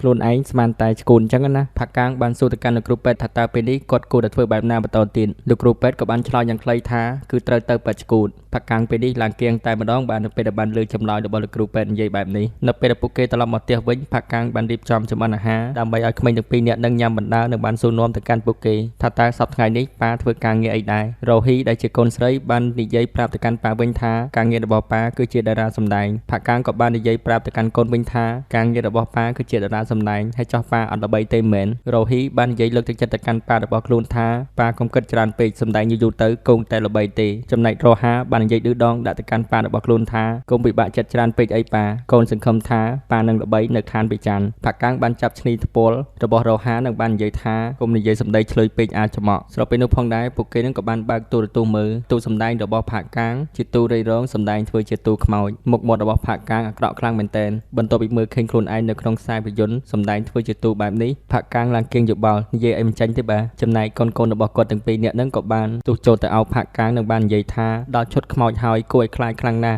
់ប៉ុន្តែផាក់កាងបានរុញកូនរបស់គាត់ចេញវិញមិនឲ្យអោបគាត់ទេបាទនោះនៅពេលវេលាយប់ឡើងហាណាបានសួរនាំទៅកាន់ប្តីរបស់ខ្លួនថាតើបើសិនជាបងអាចសម្រួលអារម្មណ៍បានហើយឆាប់និយាយប្រាប់អូនមកថាតើវាកំពុងតែមានរឿងរ៉ាវអ្វីកើតឡើងឲ្យពិតប្រាកដមិនបានជាបងមួយរយៈចុងក្រោយនេះភ្លាវខ្លាំងវល់បែបនេះផាក់កាងក៏បាននិយាយឆ្លើយតបទៅកាន់ប្រពន្ធវិញថាចុះបើខ្ញុំប្រាប់ថាខ្ញុំជាមនុស្សឆ្លងភពមកពីភពផ្សេងជឿខ្ញុំដែរឬទេហាណាក៏បាននិយាយឆ្លើយតបថាចុំអត្តបិចង់ប្រេងខ្ញុំមែននៅពេលនេះផាក់កាងបាននិយាយរៀបរាប់រឿងរ៉ាវគ្រប់យ៉ាងប្រាប់ទៅកាន់ប្រពន្ធថាតាមពិតទៅគាត់គឺជាតារាល្បីម្នាក់រស់នៅខុនដូតែម្នាក់ឯងមានឡានទំនើបមានលុយចាយមានអ្វីៗគ្រប់បែបយ៉ាងទាំងអស់ប៉ុន្តែនៅយប់មួយស្រាប់តែគាត់បានជួបជាមួយនឹងអ៊ំប្រុសម្នាក់នឹងបានឲ្យកាដូពិសេសសម្រាប់ថ្ងៃបុណ្យគ្រីស្មាស់កាដូមួយនឹងគឺជាប្រពន្ធហើយនឹងកូនថ្ងៃបន្តមកទៀតនៅពេលដែលគាត់ភ្ញាក់ពីដេកវិញជីវិតរបស់គាត់ក៏បានប្រែក្លាយជាបែបនេះតែម្ដងបន្ទាប់ពីបានស្ដាប់ឮប្តីនិយាយបែបនេះហាណាក៏បាននិយាយឆ្លើយតបទៅកាន់ប្តីវិញថាបងឯងប្រហែលជាមិនទាន់ស្វាងស្រាននៅឡើយទេគិតថាពេលនេះបងកំពុងតែថត់កុនមែនផាក់កាងនៅតែបន្តនិយាយបញ្ជាក់ប្រាប់ទៅកាន់ប្រពន្ធថាគ្រប់យ៉ាងគាត់និយាយពិតគាត់និយាយស៊ីនណាហាណាក៏បាននិយាយប្រាប់ថាចុះបើសិនជាបែបនេះមែនថាតើបងមិនសុខចិត្តពីព្រោះតែបងបានជ្រើសរើសយកអូនហើយនឹងកូនមែនទេសំណួរមួយនេះផាក់កាងមិនបានឆ្លើយតបទេបាទឈុតបន្តមកទៀតពួកគេនឹងពីរនាក់ក៏បានចូលទៅដេកជាមួយគ្នាហាណាចម្លែកខ្លាំងមែនតើពីព្រោះតែប្តីរបស់ខ្លួនបានដុសធ្មេញសម្អាតខ្លួនបាញ់ទឹកអប់ខុសប្លែកពីសពមួយដងសម្បីតែដុសធ្មេញមិនចង់ដុសផងបន្ទាប់មកហាណាបានលើកភួយមើលស្រាប់តែនាងមានការភ្ញាក់ផ្អើលខ្លាំងមែនតើនឹងបានសួរនាំទៅកាន់ប្តីថាតើហេតុអ្វីបានជាបងដេកស្រាតបែបនេះផាក់កាង ងបានឆ្លើយយ៉ាងខ្លីថាកុំឲ្យ stress ហាណាពេលនេះក៏មិនបានសួរនាំអីច្រើនទៀតដែរបាទពួកគេទាំងពីរនាក់ក៏បាននាំគ្នាចូលដេកទៅហាណាគាត់តែដាក់ខ្លួនភ្លាមដេកលុកភ្លឹងតែម្ដងផាក់កាងបានសម្លឹងមើលមុខរបស់ហាណានិងបានគិតនៅក្នុងចិត្តគូតែធ្វើបែបណាបន្តទៀតលុះនៅពេលព្រឹកឡើងយើងឃើញថាហាណាពិតជាដេកប្រាស់ខ្លាំងមែនទែនបាទចំណែកកូនរបស់ពួកគេទាំងពីរនាក់ក៏បានចូលមកដេកជាមួយផងដែរធ្វើឲ្យផាក់កាងពិបាកដេកខ្លាំងមែនទែនដោយសារតែកាយវិការរបស់ពួកគេម្នាក់ៗលើកដៃលើកជើងអញញ៉ាយបន្តមកទៀតហាណាបានរៀបចំខ្លួនប្រាណចេញទៅធ្វើការនៅខាងក្រៅដោយទុកឲ្យផាក់កាងនៅផ្ទះមើលថែសារកូនរបស់ពួកគេយើងឃើញថាក្មេងៗទាំងពីរនាក់ហ្នឹងគឺពិតជាល្ពើខ្លាំងមែនទែនពួកគេបានលេងសើចកោទៅកាន់ឪពុករបស់ខ្លួនមិនឲ្យមានពេលទំនេរទេពេលយប់ឡើងទើបហាណាចេញពីកន្លែងធ្វើការងារត្រឡប់មកផ្ទះវិញផាក់កាងគាត់នៅផ្ទះលេងជាមួយនឹងកូនពិតជាហត់ខ្លាំងមែនទែនស្ទើរតែញ៉ាំបាយមិនចូលទៅហើយបន្ទាប់មកគណៈពេលដែលផាក់កាងកំពុងតែលាងសម្អាតចានហាណាក៏បានសួរនាំទៅកាន់ប្តីរបស់ខ្លួនតាក់ទងជាមួយនឹង script រឿងរបស់ផាក់កាងដែលត្រូវថតសាច់រឿងកុននៅថ្ងៃស្អែកនេះហាណាបាននិយាយលើកទឹកចិត្តទៅកាន់ប្តីរបស់ខ្លួនឲ្យខិតខំប្រឹងប្រែងស៊ូបន្តទៀតអ្វីគ្រប់យ៉ាងចាប់ផ្ដើមពីតូចទៅធំកុំឲ្យប្តីរបស់នាងបាក់ទឹកចិត្តអីលុះពេលវេលាថ្ងៃស្អែកឡើងយើងឃើញថាផាក់កាងចាប់ផ្ដើមការងាររបស់គាត់ជាអ្នកថតកុនសម្ដែងរឿងទូរបស់គាត់គឺជាអ្នកទោសជាប់នៅក្នុងគុកផាក់កាងពិតជាសម្ដែងបានល្អខ្លាំងមែនទែនអ្នកដឹកនាំរឿងសម្រាប់ថាយកឈុតមួយនឹងហើយប៉ុន្តែផាក់កាងមិនអស់ចិត្តទេគេបាននិយាយសុំអ្នកដឹកនាំរឿងសុំថតម្ដងទៀតអំបញ្ញមិញខ្លួនសម្ដែងមិនទាន់អស់សមត្ថភាពនៅឡើយទេប៉ុន្តែអ្នកដឹកនាំរឿងបាននិយាយប្រាប់ទៅកាន់ផាក់កាងវិញថាទូរបស់ផាក់កាងវាមិនសំខាន់ទេថតសម្ដែងបានប៉ណ្ណឹងវាល្អណាស់ទៅហើយក្រុមការងារក៏បានដេញផាក់កាងចេញទៅដើម្បីត្រៀមខ្លួនក្នុងការថតឈុតថ្មីបន្តទៀតបន្ទាប់មកខ្សែភាពយន្តមួយនឹងក៏បានចាក់បញ្ចាំងតាមទូរទស្សន៍ប្រពន្ធកូនរបស់ផាក់កាងនៅពេលដែលបានឃើញសមត្ថភាពរបស់ផាក់កាងសម្ដែងនៅក្នុងខ្សែភាពយន្តមួយនឹងរួចហើយពួកគេបាននិយាយសរសើរថាផាក់កាងពិតជាលយខ្លាំងមែនទែនសម្ដែងចូលទូឡើងដូចមែនទែនផាក់កាងបាននិយាយប្រាប់ទៅកាន់គ្រួសាររបស់ខ្លួនថាគ្មានលយស្អីផងហើយផាក់កាងពេលនេះគាត់នៅតែអន់ចិត្តនៅឡើយទេបាទគឺដោយសារតែគាត់សុំគេថតម្ដងទៀតប៉ុន្តែក្រុមការងារមិនឲ្យគាត់ថតម្ដងទៀតទេឈុតបន្តទៀតផាក់កាងបានមកជួបជាមួយនឹងនារីម្នាក់ដែលនាងបានកាត់សក់ខ្លីតុបតែងខ្លួនធ្វើជាមនុស្សប្រុសនាងមានឈ្មោះថាជីអានផាក់កាងបានសួរនាំទៅកាន់ជីអានថាតើពេលនេះសូយុននៅណាវិញគាត់បានបាត់ដំណឹងពីសូយុនឡើងឈឹងតែម្ដងចង់ខលទូរស័ព្ទតាក់ទងអីក៏មិនបានដែរជីអានបាននិយាយប្រាប់ទៅកាន់ផាក់កាងថាសូយុនពេលនេះគឺជាតារាសម្ដែងល្បីឈ្មោះប្រចាំប្រទេសរឿងកុនរបស់សូយុនទើបនឹងចេញក្តៅៗនេះទេផាក់កាងមានការភ្ញាក់ផ្អើលខ្លាំងមែនទែននៅពេលដែលដឹងថាសូយុនគឺជាតារាសម្ដែងដ៏ល្បីឈ្មោះបែបនេះដូចនេះហើយផាក់កាងក៏បានសម្រេចចិត្តទៅមើលកុនរបស់សូយុនដែលកំពុងតែចាក់បញ្ចាំងលុកសម្បត្តិសូយុនទទួលបានការគាំទ្រមាន fan ជាច្រើនបន្ទាប់មកផាក់កាងក៏បានបញ្ញាប់បញ្ញាល់មករកសូយុនមកដល់កន្លែងស្នាក់នៅខុនដូផ្ទាល់ខ្លួនរបស់សូយុនតែម្ដងនៅពេលនេះដែរផាក់កាងបានជួបជាមួយនឹងសូយុនហើយបាទសូយុនពេលនេះមានរូបរាងសង្ហារាងកាយរបស់គាត់ខ្ពស់ជាងមុនដោយសារតែគាត់ពាក់កែងជើងធ្វើជាជំនួយកូនចៅរបស់សូយុនបានខាត់ផាក់កាងមិនឲ្យប៉ះពាល់សូយុននោះទេសូយុនក៏បានទះផាក់កាងមួយដៃនិងបាននិយាយសរសើរថាឯងនៅតែសង្ហាដដែលបន្ទាប់មកពួកគេទាំងពីរនាក់ក៏បាននាំគ្នាទៅញ៉ាំអីនៅខាងក្រៅជាមួយគ្នាទៅបាទផាក់កាងបាននិយាយដាក់ទៅកាន់សូយុនថាពិភពលោករបស់យើងពេលនេះក្លាប់ចាក់ហើយឯងពិតជាសង្ហាខ្លាំងណាស់សូយុនក៏បាននិយាយឆ្លើយតបប្រាប់ទៅកាន់ផាក់កាងវិញថាគ្នាពេលនេះធ្វើជាតារាហើយមិនឲ្យស្អាតមិនកើតគឺគាត់មានលុយធ្វើភ្នែកធ្វើច្រមុះហើយនឹងមាត់បន្តិចបន្តួចប៉ុណ្ណោះឲ្យមើលទៅវាមានលក្ខណៈដូចជាធម្មជាតិមានរូបរាងសង្ហាផាក់កាងពិតជាកោតសរសើរអំពីជីវិតដ៏ជោគជ័យរបស់សូយុនខ្លាំងមែនទែនសូយុនក៏បាននិយាយប្រាប់ទៅកាន់ផាក់កាងវិញថាគាត់មានថ្ងៃនេះក៏ដោយសារតែផាក់កាងផងដែរគឺនៅថ្ងៃដែលពួកគេត្រូវទៅប្រឡងនៅវគ្គផ្ដាច់ព្រាត់ជាមួយគ្នានៅថ្ងៃនោះផាក់កាងបានបោះបង់ចោលការប្រកួតដើម្បីទៅពលានយន្តហោះខ្វាត់ហាណាមិនឲ្យនាងចេញទៅរៀននៅក្រៅប្រទេសទេនៅពេលដែលផាក់កាងមិននៅបែបនេះសូយុនមានអារម្មណ៍ថាភ័យខ្លាំងណាស់ប៉ុន្តែគាត់បានតាំងអារម្មណ៍តាំងចិត្តបន្តការប្រកួតរហូតដល់ជាប់ទទួលបានជោគជ័យដល់សប្តាហ៍ថ្ងៃនេះផាក់កាងបានសួរនាំទៅកាន់សូយុនថាតើប្រពន្ធកូនរបស់ឯងសុខសប្បាយដែរឬទេសូយុនបាននិយាយឆ្លើយតបទៅកាន់ផាក់កាងវិញថាគាត់នៅ single មិនមានប្រពន្ធកូនឡើយចំណែកអ្នកផ្សេងទៀតដែលនៅក្នុងបន្ទប់មួយនឹងពួកគេពិតជាមានការភ្ញាក់ផ្អើលខ្លាំងមែនទែននិងបានចាប់ផ្ដើមគិតអាក្រក់ទៅលើសូយុនគឺជាមនុស្សអាត្មានិយមមិនព្រមទទួលស្គាល់ប្រពន្ធកូនខ្លួនឯងដូចនេះហើយដើម្បីកុំឲ្យខ្មាស់គេបន្តទៅទៀតសូយុនក៏បានប្រាប់ឲ្យផាក់កាងឈប់ផឹកស្រាទៀតទៅពីព្រោះតែផាក់កាងពេលនេះស្វឹងហើយឈុតបន្តមកទៀតផាក់កាងបានមកកាន់ទីតាំងកន្លែងធ្វើការងារប្រពន្ធរបស់ខ្លួនហាណានាងគឺជាជាងគំនូពួកគេទាំងពីរនាក់ក៏បានដើរដឹកដៃគ្នាត្រឡប់មកផ្ទះវិញផាក់កាងបានសួរនាំទៅកាន់ប្រពន្ធរបស់ខ្លួនអំពីរឿងអតីតកាលរបស់ពួកគេថាតើអូនស្ដាយក្រោយដែរឬទេដែលបោះបង់ឱកាសទៅរៀនបន្តនៅបរទេសហាណាបាននិយាយឆ្លើយតបទៅកាន់ប្តីរបស់ខ្លួនវិញថាបើសិនជាអូនមិនជ្រើសរើសយកបងទេពេលនេះអូនប្រកាសជាបញ្ បញ្ចប់ការសិក្សានៅយូយ៉កបាត់ទៅហើយប៉ុន្តែគ្រប់យ៉ាងអូនមិនស្ដាយក្រោយទេពីព្រោះតែពេលនេះអូនមានបងហើយអូនមានកូនប្រុសរបស់ពួកយើងទាំងពីរនាក់អូនពិតជាពេញចិត្តនៅអ្វីដែលអូនមាននៅពេលនេះខ្លាំងណាស់ផាក់កាងក៏បាននិយាយសរសើរទៅកាន់ប្រពន្ធរបស់ខ្លួនថាអូនពិតជាស្អាតខ្លាំងណាស់ក្នុងចិត្តបងមិនដែលបំភ្លេចអូនទេហាណាចាប់ផ្ដើមអ៊ីនឲ្យបាទពីព្រោះតែប្តីរបស់ខ្លួនពេលនេះចាប់ផ្ដើមនិយាយប្លែកៗទៀតហើយភ្លាមនោះស្រាប់តែផាក់កាងបានថើបស៊ីរំជាមួយនឹងប្រពន្ធរបស់ខ្លួនមិនចាំយូរឡើយពួកគេទាំងពីរនាក់ក៏បានបញ្ញាប់ញ៉ាត្រឡប់មកផ្ទះវិញនិងបាននាំគ្នាឡើងទៅខាងលើគ្រែស៊ីរំវាយឡើងតែម្ដងភ្លាមនោះស្រាប់តែរ៉ូហាបានដើរចូលមកសួរនាំទៅកាន់ឪពុកម្ដាយរបស់ពួកគេទាំងពីរនាក់ថាតើ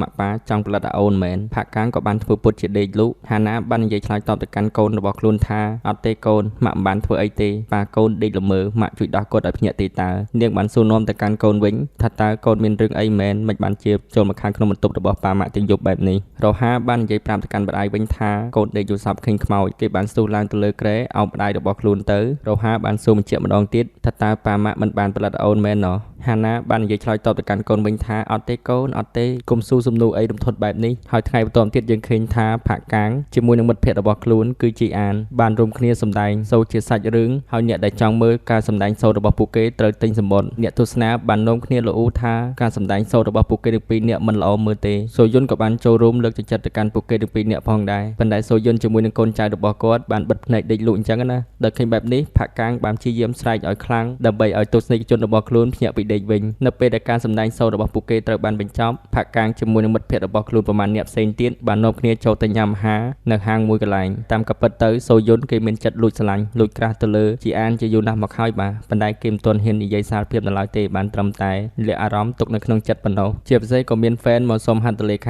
ពីសូយុនដែលកំពុងតែអង្គុយញ៉ាំអីនៅក្នុងហាងមួយនឹងផងដែរសម្រាប់ការញ៉ាំអាហារមួយពេលនេះសូយុនគឺជាអ្នកចេញលុយទាំងអស់ចង់ហៅសាច់ចង់ហៅភេរជ្ជៈក៏មកបានតាមចិត្តហើយមុននឹងសូយុនត្រឡប់ទៅវិញសូយុនបាននិយាយប្រាប់ទៅកាន់ជីអានថាបើសិនជានាងទុកសក់វែងនាងប្រកាសជាស្អាតជាងនេះទៅទៀតសូយុនក៏បាននិយាយលាអ្នកគ្រប់គ្នាត្រឡប់ទៅវិញទៅបាទបន្តមកទៀតនៅពេលដែលផាក់កាងត្រឡប់មកផ្ទះវិញហាណាក៏បាននាំមិត្តភ័ក្តិរបស់ខ្លួនមកលេងផ្ទះជប់លេងផឹកស្រាជាមួយគ្នាបន្ទាប់ពីពួកគេផឹកស្រាជជែកគ្នាលេងហាក់ដូចជារឿងស្វឹងទៅហើយផាក់កាងក៏បានច្រៀងខារ៉ាអូខេជាមួយនឹងប្រពន្ធរបស់ខ្លួនមិត្តភ័ក្តិរបស់ពួកគេនឹងក៏បាននាំគ្នារួមលេងកម្សាន្តមើលទៅសប្បាយខ្លាំងមែនទែនរហូតដល់ថ្ងៃស្អែកឡើងពួកគេទាំងពីរនាក់ដេកឡើងថ្ងៃចាំងគូតតែម្ដងភ្លាមនោះស្រាប់តែម្ដាយរបស់ផាក់កាងក៏បានមកលេងផ្ទះរបស់ពួកគេទាំងពីរនាក់គាត់បាននិយាយស្ដីថាឲ្យទៅកាន់ពួកគេទាំងពីរនាក់ខ្លាំងមែនទែនថាពួកគេទាំងពីរនាក់គិតតែនាំគ្នាដេកទៅមិនចាំបាច់ក្រោកឡើងធ្វើម្ហូបអាហារឲ្យចៅរបស់គាត់ញ៉ាំទេហើយផាក់កាងក៏បានភ្ញាក់ពីដេកវិញផងដែរគាត់បានសួរនាំទៅកាន់អ្នកម្ដាយរបស់ខ្លួនថាតើម៉ាក់មកពីកាលម្ដាយរបស់ផាក់កាងបានជេរទៅកាន់កូនប្រុសរបស់ខ្លួនថាអាកូនចង្រៃនឹងបានបង្រងយកខ្នើយវាយទៅកាន់ផាក់កាងទៀតផ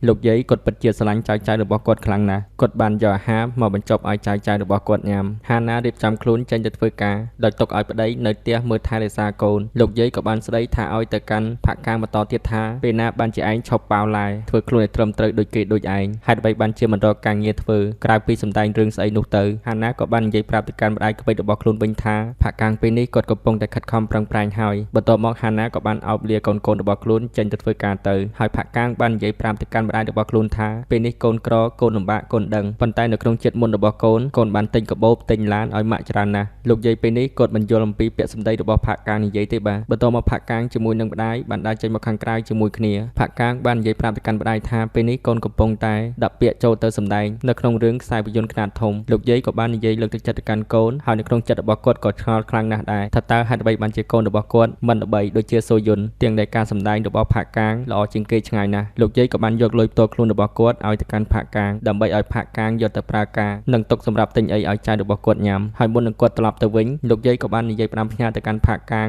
កុំភ្លេចទៅលេងធ្នូឪពុករបស់គេផងពីព្រោះតែថ្ងៃខួបគម្រប់នៃការស្លាប់របស់គាត់ជិតមកដល់ហើយផាក់កាងក៏បាននិយាយប្រាប់ទៅកាន់ម្ដាយវិញថារយៈពេល20ឆ្នាំមកហើយកូនមិនទាន់ចាំទាំងមុខរបស់គាត់ផងលោកយាយក៏បាននិយាយប្រាប់ទៅកាន់ផាក់កាងវិញថាមុខឪពុករបស់កូនឯងគឺមុខដូចជាឯងអញ្ចឹងបន្ទាប់ពីនិយាយផ្ដាំផ្ញើប្រាប់ទៅកាន់ផាក់កាងរួចហើយគាត់ក៏បានឡើងឡានក្រុងជិះត្រឡប់ទៅវិញទៅបន្ទាប់ទៀតក្រុមគ្រួសាររបស់ផាក់កាងបាននាំគ្នាទៅកាន់ទីតាំងកន្លែងធ្នូឪពុករបស់ផាក់កាងប៉ុន្តែផាក់កាងបែរជាឈររងចាំនៅខាងក្រៅវិញដោយបានប្រាប់ឲ្យហាណានាំកូនរបស់ពួកគេទាំងពីរនាក់ចូលទៅដាក់ផ្កានៅធ្នូឪពុករបស់គាត់អញ្ចឹងណារ៉ូហ៊ីបានសួរនាំទៅកាន់ឪពុកថាតើប៉ាមិនចង់ជួបលោកតាទេមែនហាណាបាននិយាយបញ្យល់ប្រាប់ទៅកាន់កូនស្រីរបស់ពួកគេថាប៉ាកូនប្រហែលជានឹកលោកតាខ្លាំងពេកគាត់ខ្លាចនៅពេលដែលបានឃើញរូបលោកតាហើយមិនអាចធ្វើចិត្តបានយំល្ហេងល្ហាមផាក់កាងក៏បាននិយាយប្រាប់ទៅកាន់ប្រពន្ធកូនរបស់ខ្លួនថានៅក្នុងជីវិតរបស់ប៉ាបានជួបលោកតាប្រហែលជា10ដងប៉ុណ្ណោះហាណាក៏បាននិយាយបញ្យល់ប្រាប់ទៅកាន់កូនរបស់ខ្លួនថាប្រហែលជាប៉ារបស់កូននឹងមានការអ៊ីនខ្មាស់ច្រើននៅពេល ដែលគាត់យំគាត់ខ្លាចខ្មាស់នៅចំពោះមកកូនៗរ៉ូហ៊ីបាននិយាយឆ្លើយតបទៅកាន់ប្តីវិញថាតែប៉ាចាស់ហើយមនុស្សចាស់ចេះយំដែរមែនម៉ាក់ហាណាបានឆ្លើយតបទៅកាន់កូនស្រីវិញថាមនុស្សចាស់មិនមែនចេះតែរឹងមាំបានគ្រប់ពេលនោះទេអញ្ចឹងហើយឲ្យប៉ាកូនចាំនៅទីនេះចុះពួកយើងចូលទៅតែ3នាក់បានហើយថ្ងៃបន្ទាប់មកទៀតយើងឃើញថាផាក់កាងបានសម្ដែងនៅមុខគណៈកម្មការដើម្បីបញ្ចេញនៅទេពកោសល្យសមត្ថភាពរបស់ខ្លួនទោះបីជាផាក់កាងព្យាយាមសម្ដែងបានល្អយ៉ាងណាក៏ដោយក្រុមគណៈកម្មការនៅតែមិនពេញចិត្តនៅតែមិនចាប់អារម្មណ៍ពួកគេនឹងក៏បានឆែកមើលព័ត៌មានបន្ថែមរបស់ផាក់កាងក៏ដឹងថាផាក់កាងត្រូវជាមិត្តភក្តិរបស់សូយុនដូចនេះហើយបែរជាពួកគេប្រាប់ទៅកាន់ផាក់កាងឲ្យទៅបញ្ចុះបញ្ចូលសូយុនដើម្បីឲ្យសូយុនយល់ព្រមមកសម្ដែងនៅក្នុងផលិតកម្មរបស់ពួកគេផាក់កាងមានការអន់ចិត្តជាខ្លាំងឈុតបន្តទៀតយើងឃើញថាផាក់កាងកំពុងតែនៅក្នុងទីតាំងកន្លែងហាត់ប្រាណកន្លែងហាត់បាយបដាល់ជាមួយនឹងសូយុនបានសួរនាំទៅកាន់ផាក់កាងថាតើយ៉ាងម៉េចហើយការងារដែលឯងបានទៅសម្ភាសធ្វើជាតួសម្ដែងនៅក្នុងផលិតកម្មថ្មីនោះផាក់កាងក៏បាននិយាយប្រាប់ទៅកាន់សូយុនថាពួកគេចង់ធ្វើការតែជាមួយឯងមិនមែនគ្នាទេដើម្បីបាត់ស្ត្រេសកុំឲ្យគិតច្រើនពេកសូយុនក៏បានបបួលផាក់កាងប្រកួតវាយជាមួយគ្នាដោយបានដាក់លក្ខខណ្ឌថាបើសិនជាផាក់កាងអាចវាយឈ្នះខ្លួនចាំគាត់នឹងនាំផាក់កាងទៅនិយាយរឿងការងារជាមួយនឹងផលិតកម្មមួយនោះម្ដងទៀតដោយសារតែសូយុនបង្ខំខ្លាំងពេកចុងក្រោយផាក់កាងក៏បានយល់ព្រមទៅនៅពេលដែលពួកគេរៀបចំខ្លួនប្រាណរួចរាល់ហើយពួកគេទាំងពីរនាក់ក៏បានធ្វើការប្រកួតវាយគ្នាទៅបន្ទាប់ពីវាយគ្នាចប់ហើយពួកគេទាំងពីរនាក់ក៏បាននាំគ្នាទៅអង្គុយនៅក្នុងបន្ទប់ស្ទីមផាក់កាងឡើងជាំភ្នែកម្ខាងចំណែកសូយុនវិញរូបរាងកាយរបស់គាត់ក៏មានការឈឺចាប់ដែរប៉ុន្តែសំណាងល្អខ្លាំងមែនទែនផាក់កាងមិនបានវាយចំមុខរបស់សូយុននោះទេសូយុនបានសួរនាំរឿងរ៉ាវមួយចំនួនទាក់ទងជាមួយនឹងគ្រួសាររបស់ផាក់កាងក៏បានដឹងថាបច្ចុប្បន្ននេះគ្រួសាររបស់ផាក់កាងកំពុងតែមានបញ្ហាហិរញ្ញវត្ថុមិនសូវជាមានលុយកាក់នោះទេប្រពន្ធនឹងគឺខំធ្វើការមួយថ្ងៃគ្មានពេលសម្រាកឡើយស្របពេលនឹងផងដែរសូយុនបាននិយាយប្រាប់ទៅកាន់ផាក់កាងថានៅពេលនេះជំនួយការរបស់គាត់បានផុតកងត្រាទៅហើយគាត់កំពុងតែរកអ្នកថ្មីមកជំនួសមានមនុស្សជាច្រើនអ្នកបានដាក់ពាក្យមកក៏ប៉ុន្តែគាត់ពិបាករើសយកមនុស្សណាដែលអាចទុកចិត្តបានណាស់ដូចនេះហើយគាត់បាននិយាយប្រាប់ទៅកាន់ផាក់កាងឲ្យមកធ្វើការជាមួយគាត់ធ្វើជាជំនួយការរបស់គាត់ទៅប៉ុន្តែផាក់កាងគាត់មិនព្រមធ្វើទេបាទនឹងបាននិយាយដាក់ទៅកាន់សូយុនវិញថាទោះបីជាពេលនេះឯងល្បីខ្លាំងយ៉ាងណាក៏ដោយប៉ុន្តែកាលពីជីវិតជាតិមុនឯងគឺជាកូនចៅរបស់យើងគឺជាជំនួយការរបស់យើងទេសូយុនក៏បានដើរតាមផាក់កាងចេញមកខាងក្រៅ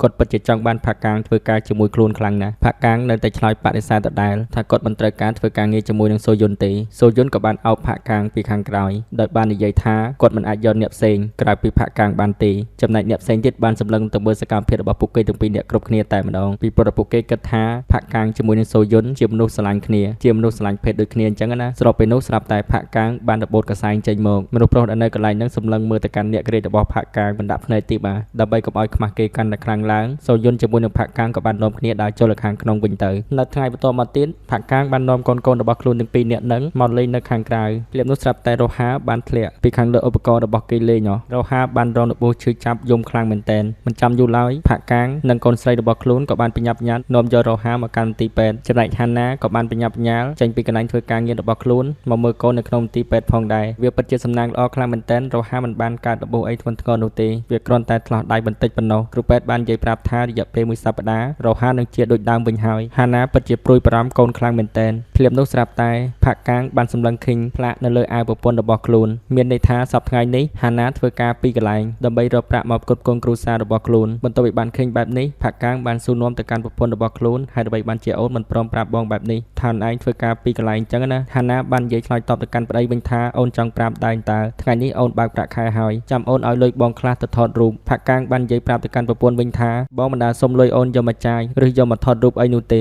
អូនឯងគិតថាបងចោមសៀតដល់ថ្នាក់នឹងមែនបន្ទាប់ពីបានលើពាក្យសម្ដីប្តីរបស់ខ្លួននិយាយបែបនេះហាណាក៏មិនបាននិយាយតបតអ្វីទៀតដែរផាក់កាងក៏បានដើរចេញទៅខាងក្រៅវិញទៅបន្ទាប់មកផាក់កាងបានមកកាន់កន្លែងទូ ATM គាត់បានយកកាតធនាគាររបស់ខ្លួនមកដាក់ចុចឆែកមើលលុយក៏បានឃើញថាលុយនៅក្នុងធនាគាររបស់គាត់គឺមានចំនួនតិចខ្លាំងមែនទែនបាទផាក់កាងឆ្ងល់ខ្លួនឯងខ្លាំងមែនទែនថាតើរយៈពេល10ឆ្នាំក្រោយមកនេះគាត់បានធ្វើការងារអ្វីខ្លះមិនបានជាមិនសល់លុយបែបនេះចុងក្រោយផាក់កាងក៏បានសម្រេចចិត្តមករកសូយុនហើយគេក៏បានយល់ព្រមធ្វើការជាជំនួយការរបស់សូយុនទៅផាក់កាងខិតខំប្រឹងប្រែងធ្វើការងារខ្លាំងមែនទែនគ្រប់ទីកន្លែងគ្រប់ពេលវេលាផាក់កាងត្រូវតែនៅក្បែរនៅជាប់ជាមួយនឹងសូយុនរហូតសូម្បីតែសូយុននៅខាងក្រៅប្រទេសក៏ដោយឲ្យតែសូយុនត្រូវការផាក់កាងដាច់ខាតត្រូវតែមកជួបគាត់ជានិច្ចអបិសូយុនក៏មានរឿងរ៉ាវអាស្រូវផងដែរគឺគេចូលចិត្តតាក់ទងដេកជាមួយនឹងស្រី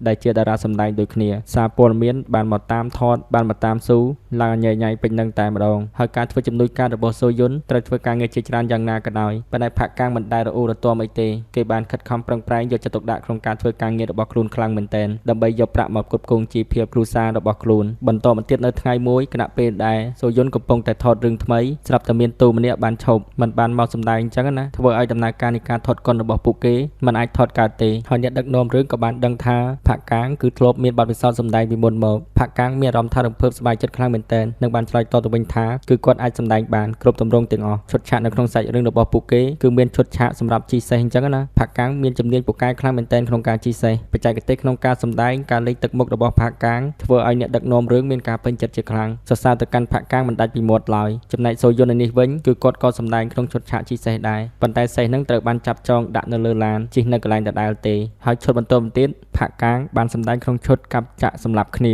ផាក់កាងពូកែសម្ដែងខ្លាំងណាស់បាទវិជាក្បាច់គុណរបស់គេគឺមើលទៅលយខ្លាំងមែនទែនហើយរឿងមួយនឹងក៏បានចាក់បញ្ចាំងផ្សាយតាមទូរទស្សន៍ផងដែរប្រពន្ធកូនរបស់ផាក់កាងបន្ទាប់ពីមើលសាច់រឿងរបស់ផាក់កាងដែលបានសម្ដែងចាក់ផ្សាយតាមទូរទស្សន៍រួចហើយហាន់ណាបាននិយាយសរសើរទៅកាន់ប្តីរបស់ខ្លួនថាបងឯងសម្ដែងនៅក្នុងរឿងមួយនេះពិតជាអស្ចារ្យខ្លាំងណាស់ទស្សនិកជនមានការចាប់អារម្មណ៍ទៅលើបងច្រើនណាស់ផាក់កាងក៏បាននិយាយឆ្លើយតបទៅកាន់ប្រពន្ធវិញថាសម្បីតែអ្នកដឹកនាំរឿងក៏និយាយសរសើរបងមិនដាច់ពីមាត់ដូចគ្នាដែរជីវិតគ្រួសាររបស់ផាក់កាងពេលនេះចាប់ផ្ដើមមានសុភមង្គលមានភាពរីករាយឡើងវិញហើយបាទចាប់តាំងពីថ្ងៃនោះមកគ្រួសាររបស់ពួកគេតែងតែធ្វើសកម្មភាពរួមគ្នាបង្កើតអនុស្សាវរីយ៍ល្អៗជាមួយគ្នាមានដូចជាដេកយកទៅសក់មកបិទមុខផាក់កាងពេលនេះគេចេះចងសក់កូនស្រីរៀបចំតុបតែងស្លៀកពាក់ឲ្យកូនរបស់ខ្លួនហើយពួកគេបានអង្គុយញ៉ាំបាយបណ្ដើរមើលសាច់រឿងដែលជាការសម្ដែងរបស់ផាក់កាងបណ្ដើរមិនតែប៉ុណ្ណោះគ្រួសាររបស់ពួកគេក៏បានបែងចែកពេលវេលាចេញទៅដើរលេងនៅខាងក្រៅលក្ខណៈថាភិកនិកអញ្ចឹងណាផាក់កាងបានលេងបាល់ទាត់ជាមួយនឹងកូនរបស់ខ្លួនពោពេញទៅដោយសេចក្តីសុខនៅពេលដែលពួកគេត្រឡប់មកផ្ទះវិញផាក់កាងបានហាត់ប្រាណឲ្យកូនប្រុសកូនស្រីរបស់ខ្លួនតោងដៃរបស់គាត់ដើម្បីលើកយកសាច់ដុំ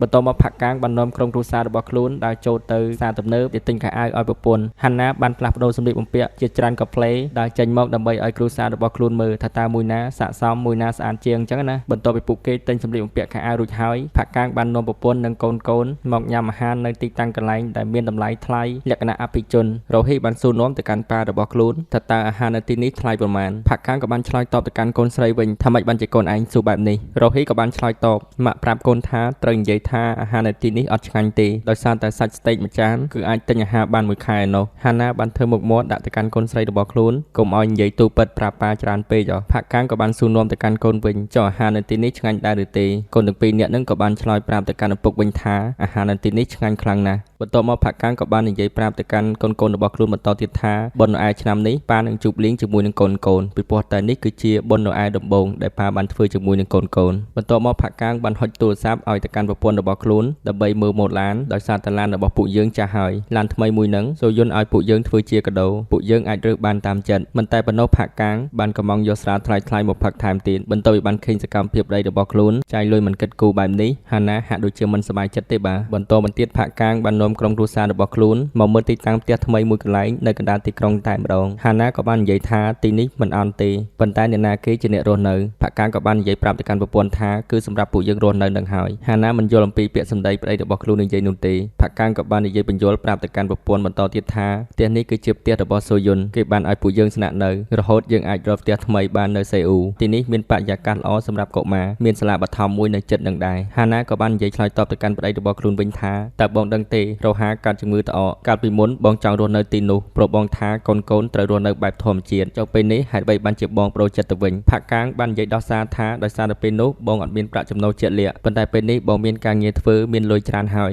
ហាណាពេលនេះមិនសប្បាយចិត្តទេបាទនឹងបាននិយាយបន្តទៀតថាប្រហែលជាបងភ្លេចថាយើងទៅនៅផ្ទះនោះបានដោយរបៀបណាហើយមែនទេឬមួយក៏បងបានបំភ្លេចអនុស្សាវរីយ៍របស់ពួកយើងជាមួយនឹងកូននៅក្នុងផ្ទះនោះចោលអស់ហើយមែនឬមួយបងខ្លាចទៅជាតារាបងភ្លេចគ្រាកំសត់ជាមួយអូនហើយមែនពេលនេះមួយម៉ាត់ណាបងក៏និយាយពីសូយុនដែរមើលទៅគេសំខាន់សម្រាប់បងណាស់ផាក់កាងក៏បាននិយាយឆ្លើយតបទៅកាន់ប្រពន្ធវិញថាមិនបានជាអូនឯងមានចិត្តអាត្មានិយមម៉េចតើអូនជាយាមយល់ពីចិត្តបងបន្តិចបានទេសពថ្ងៃនេះបងបានខិតខំដើម្បីអូននិងកូនអូនមិនដឹងទេថាបងលំបាកប៉ុណ្ណាពួកគេនឹងពីរនាក់ចាប់ដើមឆ្លូដាក់គ្នាតម្លើងសម្ដីដាក់គ្នាហើយបាទកូនរបស់ពួកគេនឹងពីរនាក់ក៏បានឈរយំនិងបាននិយាយវល់ទៅកាន់ឪពុកម្ដាយថាកុំឲ្យឆ្លោះគ្នាអីហាណាក៏បានចូលមកអោបទៅកាន់កូនទាំងពីរនាក់និងបានប្រាប់ឲ្យកូនកុំយំអីប៉ាម៉ាក់មិនបានឆ្លោះគ្នាទេបន្ទាប់មកក្រុមគ្រួសាររបស់ពួកគេក៏បានជិះឡានត្រឡប់មកកាន់ផ្ទះចាស់របស់ពួកគេវិញដោយទឹកមុខស្ងួតស្ងាត់មិនបាននិយាយស្ដីជាមួយគ្នាឡើយនៅពេលដែលពួកគេត្រឡប់មកដល់ផ្ទះហើយកូនបានដេកលក់អស់ហើយផាក់កាងក៏បានបើកទ្វារបន្ទប់ចូលមកអង្គុយមើលទៅកាន់ទឹកមុខកូនរបស់ខ្លួនទាំងពីរនាក់បន្ទាប់ពីសម្លឹងមើលមុខកូនរួចហើយផាក់កាងក៏បានដើរទៅមើលរូបថតក្រុមគ្រួសាររបស់ខ្លួនដែលបានថតរូបជុំគ្នាអញ្ចឹងណាហើយមួយសន្ទុះធំក្រោយមកហាណាក៏បានដើរ ដើរចូលមកផងដែ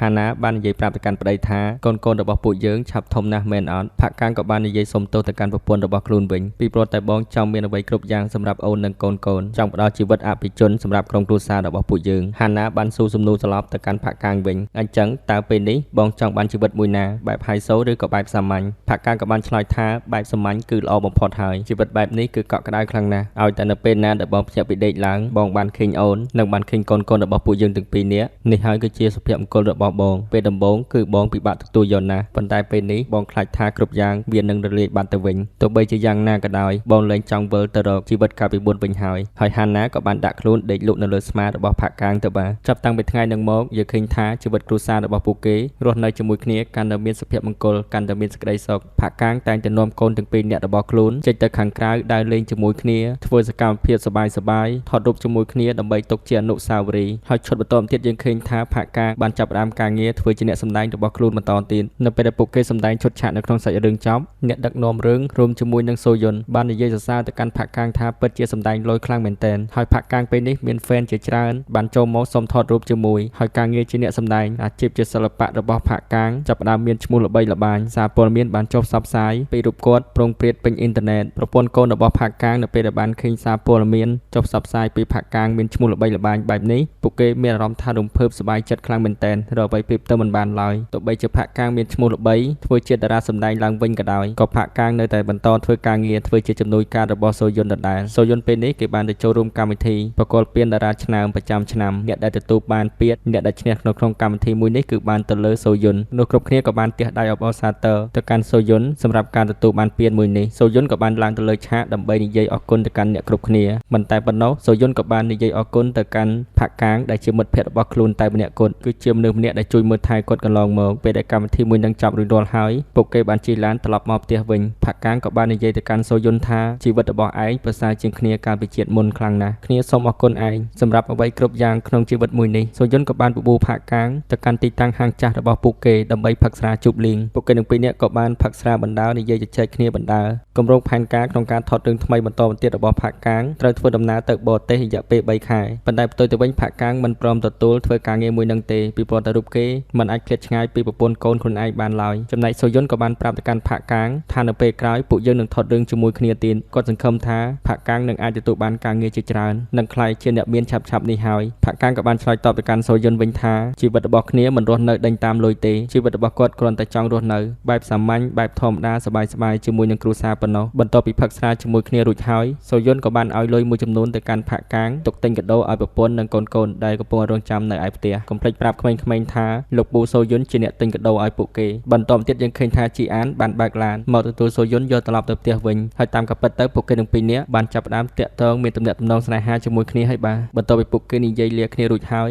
យពួកគេទាំងពីរនាក់ក៏បានបើកឡានចាក់ចេញទៅហើយយប់នេះផងដែរគឺជាយប់ថ្ងៃបុណ្យណូអែលមេឃចាប់ផ្ដើមភ្លាក់ព្រិលមកផាក់កាំងក៏បានហៅឡានតាក់ស៊ីដើម្បីជិះត្រឡប់ទៅផ្ទះវិញក្រុមគ្រួសាររបស់គាត់បានខលទូរស័ព្ទមកគឺពួកគេនៅផ្ទះបានរៀបចំខ្លួនអ្វីៗគ្រប់បែបយ៉ាងអស់ហើយបាទដើម្បីរងចាំផាក់កាំងត្រឡប់មកផ្ទះវិញកូនទាំងពីរនាក់នឹងបានសួរនាំទៅកាន់ប៉ារបស់ខ្លួនថាប៉ាចិត្តមកដល់នៅមានបានទិញកាដូបុណ្យណូអែលឲ្យកូនដែរឬអត់ចំណែកហាណាបាននិយាយប្រាប់ទៅកាន់ប្តីរបស់ខ្លួនថាកាដូសម្រាប់កូនពួកគេទាំងពីរនាក់គឺស៊ូស៊ូហើយនិងសាហ៊ីផាក់កាំងមិនបានស្គាល់ឡើយថាស៊ូស៊ូហើយនិងអាសាហ៊ីនឹងគឺជាស្អីគេហើយក៏មិនដឹងដែរថាតើគូរទិញវានៅកន្លែងណាមានទេប៉ុន្តែហាណាបាននិយាយប្រាប់ទៅកាន់ប្តីរបស់ខ្លួនថាអូនបានទិញវារួចរាល់អស់ហើយបងឆាប់មកផ្ទះវិញឲ្យលឿនមកហើយពួកគេនឹងក៏បានបិទទូរស័ព្ទវិញទៅបាទអ្នករត់តាក់ស៊ីបានសួរនាំទៅកាន់ផាក់កាំងថាតើជីវិតរស់នៅរបស់លោកនៅពេលនេះមានរសជាតិយ៉ាងម៉េចដែរលោកពេញចិត្តជាមួយនឹងគ្រួសាររបស់លោកនៅពេលនេះទេផាក់កាំងចាប់ផ្ដើមភ្ញាក់ផ្អើលជាខ្លាំងនៅពេលដែលបានឮអ្នករត់តាក់ស៊ីម្នាក់នឹងសួរនាំសំណួរបែបនេះមកកាន់ខ្លួនអ្នករត់តាក់ស៊ីក៏បាននិយាយបន្តទៀតថាពេលវេលារបស់លោកនៅមិនយូរទៀតទេផាក់កាំងនឹងត្រូវត្រឡប់ទៅកន្លែងដើមវិញលោកនឹងអស់ពេលត្រឹមយប់នេះតែម្ដងផាក់កាំងបាននិយាយអង្វរទៅកាន់អ្នករត់តាក់ស៊ីម្នាក់នឹងថាគាត់មិនចង់ត្រឡប់ទៅវិញទេបើសិនជាលោកផ្ដល់ឲ្យខ្ញុំនៅជីវិតល្អបែបនេះហើយហេតុអ្វីបានជាលោកចង់យកទៅវិញលោកឯងគឺជានរណាគេឲ្យពិតប្រាកដហេតុអ្វីបានជាចូលមកលេងសើចជាមួយនឹងជីវិតរបស់ខ្ញុំបែបនេះអ្នកបើករត់ឡានតាក់ស៊ីមួយនឹងបានឈប់ឡានគាត់ក៏បាននិយាយណែនាំខ្លួនប្រាប់ទៅកាន់ផាក់កាំងថាកាលពីមុនគាត់ក៏ជាតារាសម្ដែងម្នាក់ដែរគាត់គិតតែពីចំណាយពេលក្នុងការសម្ដែងមិនដែលខ្វល់ខ្វាយជាមួយនឹងកូនប្រុសរបស់ខ្លួនមិនដែលខ្វល់ខ្វាយជាមួយនឹងប្រពន្ធទេនិយាយរួមទៅប្រឹងប្រែងរលួយសម្ដែងរហូតដល់ថ្ងៃស្លាប់តែម្ដងមិនដែលបានផ្ដល់សេចក្តីសុខសុភមង្គលសម្រាប់គ្រួសាររបស់ខ្លួនឡើយរហូតមកដល់ពេលនេះគាត់ពិតជាស្ដាយខ្លាំងណាស់ហើយតាមការពិតទៅប្រុសម្នាក់នឹងគឺជាពលឹងឪពុកបង្កើតរបស់ផាក់កានមូលហេតុដែលគាត់មកជួបជាមួយនឹងផាក់កានបែបនេះគឺគាត់ចង់ផ្ដល់កាដូពិ សេសមួយសម្រាប់បុណ្យណូអែលនេះតែម្ដងគាត់សង្ឃឹមថានឹងអាចធ្វើឲ្យកូនជ្រើសរើសនៅអ្វីដែលជាសុភមង្គលបន្ទាប់ពីបានស្ដាប់ឮឪពុករបស់ខ្លួននិយាយបែបនេះហើយផាក់កាងបានហូរទឹកភ្នែកនិយាយអីទៀតក៏មិនចាញ់ដែរបាទនៅពេលនេះដែរផាក់កាងបានត្រឡប់មកផ្ទះវិញទឹកមុខរបស់គេសងោតសងាត់ពិបាកចិត្តខ្លាំងមែនទែនពីព្រោះតែនេះគឺជាពេលវេលាចុងក្រោយមានត្រឹមតែមួយយប់ប៉ុណ្ណោះគាត់នឹងវិលត្រឡប់ទៅរកភាពដើមរបស់ខ្លួនពីមុនវិញពេលដែលផាក់កាងបើកទ្វារចូលមកផ្ទះភ្លាមកូនទាំងពីរនាក់នឹងបានរត់មកឲ្យផាក់កាងនិងបានសួរនាំថាតើហេតុអ្វីបានជាប៉ាមកយឺតខ្លាំងម្ល៉េះពួកគេបាននិយាយបបួលផាក់កាងគឺនៅថ្ងៃស្អែកចង់ឲ្យផាក់កាងជូនពួកគេទាំងពីរនាក់ទៅដើរលេងនៅក្នុងសួនកំសាន្តឈុតបន្តមកទៀតយើងឃើញថាផាក់កាងបាននៅក្នុងបន្ទប់កូនរបស់ខ្លួនរ៉ូហ៊ីបានសួរនាំទៅកាន់ប៉ា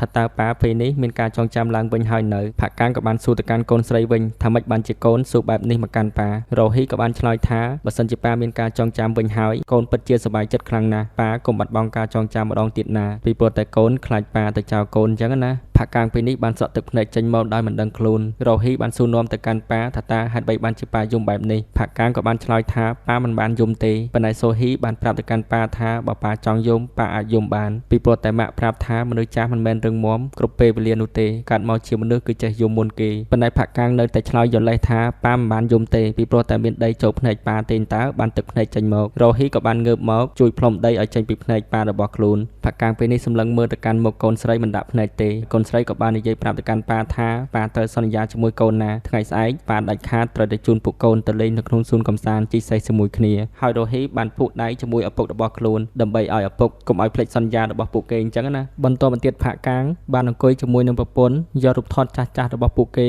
មកអង្គុយមើលជាមួយគ្នានៅយប់នឹងផងដែរផាក់កាងមិនបានចូលដេកទេផាក់កាងបានអង្គុយស្ងោស្ងាត់តែម្នាក់ឯងគាត់បានចាក់វីដេអូមើលសកម្មភាពកូនៗរបស់ខ្លួននៅក្នុងទូរស័ព្ទដៃគាត់នៅពេលនេះមិនចង់ចាក់ចេញពីគ្រួសារដ៏កក់ក្ដៅមួយនេះទេបន្តទៀតផាក់កាងបានឡើងទៅលើគ្រែដេកឲ្យប្រពន្ធរបស់ខ្លួនអញ្ចឹងណាហាណាបាននិយាយប្រាប់ទៅកាន់ប្តីរបស់ខ្លួនថាបងឯងឆាប់គេងទៅពីព្រោះតែថ្ងៃស្អែកឡើងពួកយើងត្រូវជូនកូនទៅដើរលេងហើយចាប់តាំងពីថ្ងៃនេះតទៅអូនមិននិយាយហាមគាត់បងពេលបងចាយលុយនោះទេហើយអូនសង្ឃឹមថាគ្រួសាររបស់ពួកយើងនឹងមានថ្ងៃនេះជារៀងរហូតបន្ទាប់ពីស្ដាប់ឮពាក្យសម្ដីរបស់ហាណានិយាយបែបនេះហើយផាក់កាងចាប់ផ្ដើមដេកយំស្រក់ទឹកភ្នែកម្ដងទៀតហើយបាទពេលវេលាមួយយប់ហ្នឹងក៏បានកន្លងផុតទៅនៅពេលនេះដែរផាក់កាងបានភ្ញាក់ដឹងខ្លួនពីដេកវិញហើយខ្លួនរបស់គាត់ក៏បានត្រឡប់មកកន្លែងដើមវិញផងដែរគឺនៅក្នុងខុនដូដ៏ស្កឹមស្កៃរបស់ខ្លួនសូយុនក៏បានដើរចូលមកសួរនាំទៅកាន់ផាក់កាងថាតើកើតអីមែនប៉ុន្តែផាក់កាងក៏បានសួរត្រឡប់ទៅកាន់សូយុនវិញថាផ្ទះមួយនេះគឺជាផ្ទះរបស់យើងមែនឯងគឺជាជំនួយការរបស់យើងមែនសូយុនក៏បានឆ្លើយថាទីនេះគឺជាផ្ទះរបស់ឯងយើងក៏ជាអ្នកធ្វើការឲ្យឯងដែរហេតុអ្វីបានជាមកសួរសំណួរបែបនេះទៅវិញចង់ប្រេងយើងមែនចង់រលេះដេញយើងឈប់ទៀតមែនកុំធ្វើបែបនេះអីគ្នាមានកូនត្រូវចិញ្ចឹមណាផាក់កាងក៏បានសួរនាំបន្តទៀតថាកាលពីមួយឆ្នាំមុនយើងទៅផឹកនៅកន្លែងចាស់មែនទេកាលនឹងឯងនិយាយថាហាណាត្រឡប់មកពីបរទេសវិញហើយយើងកំពុងតែរៀបចំតាំងពីពួរគំនូទៀតផងសូយុនក៏បាននិយាយឆ្លើយតបថាគ្នានិយាយកាលពីយប់មិញតើមិនមែនកាលពីមួយឆ្នាំមុនទេបន្ទាប់ពីបានលើកបែបនេះហើយផាក់កាងក៏បានបញ្ញាប់បញ្ញាល់រៀបចំខ្លួនប្រាណចេញទៅខាងក្រៅឡើងលឿនតែម្ដងមិនតែប៉ុណ្ណោះផាក់កាងបានខលទូរស័ព្ទប្រាប់ទៅកាន់សូយុនឲ្យឈប់សម្រាកទៅដើរលេងជាមួយនឹងគ្រូសាទៅចាំគាត់នឹងបើកលុយបើកប្រាក់ខែឲ្យបន្ថែមទៀតចាំចាប់រដូវកាលបុណ្យគ្រីស្មាស់ចាំត្រឡប់មកធ្វើការ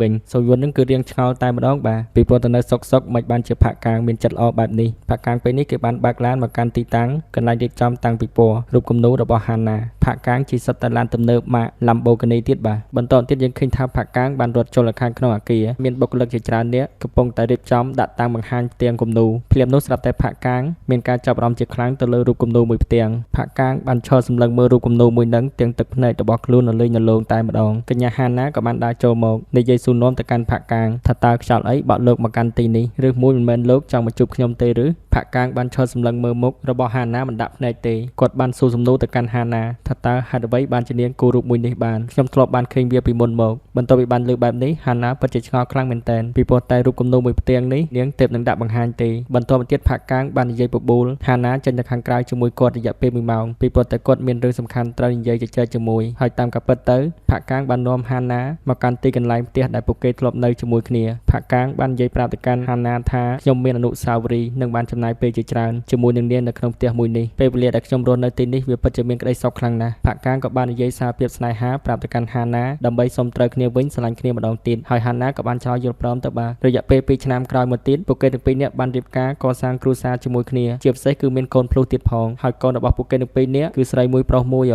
កូនស្រីពួកគេដាក់ឈ្មោះថារ៉ូហ៊ីចំណែកឯកូនប្រុសពួកគេដាក់ឈ្មោះថារ៉ូហានឹងឯអ្នកទាំងអស់គ្នាសាច់រឿងរបស់យើងក៏កាត់បញ្ចប់តែត្រឹមហ្នឹងទៅអរគុណច្រើនខ្លាំងមែនទែនសម្រាប់បងប្អូនដែលតាមដានទស្សនាសាច់រឿងមួយនេះតាំងពីដើមរហូតដល់ចប់ជាពិសេសសម្រាប់បងប្អូនដែលទស្សនាថ្មីៗកុំភ្លេចចុច Subscribe និងដាក់រូបកណ្ដឹងផងដើម្បីទទួលបានវីដេអូការសម្រាយរឿងថ្មីៗបន្តទៀតចំពោះសាច់រឿងមួយនេះបងប្អូនឲ្យ rating ប្រមាណលើប្រមាណដែរអាចធ្វើការ comment បញ្ចេញមតិយោបល់បងប្អូននៅខាងក្រោមបានគណៈពេលនេះខ្ញុំបាទរំដួល Movie សូមលាអ្នកទាំងអស់គ្នាសិនហើយសន្យាជួបគ្នានៅរឿងក្រោយទៀតបាយបាយ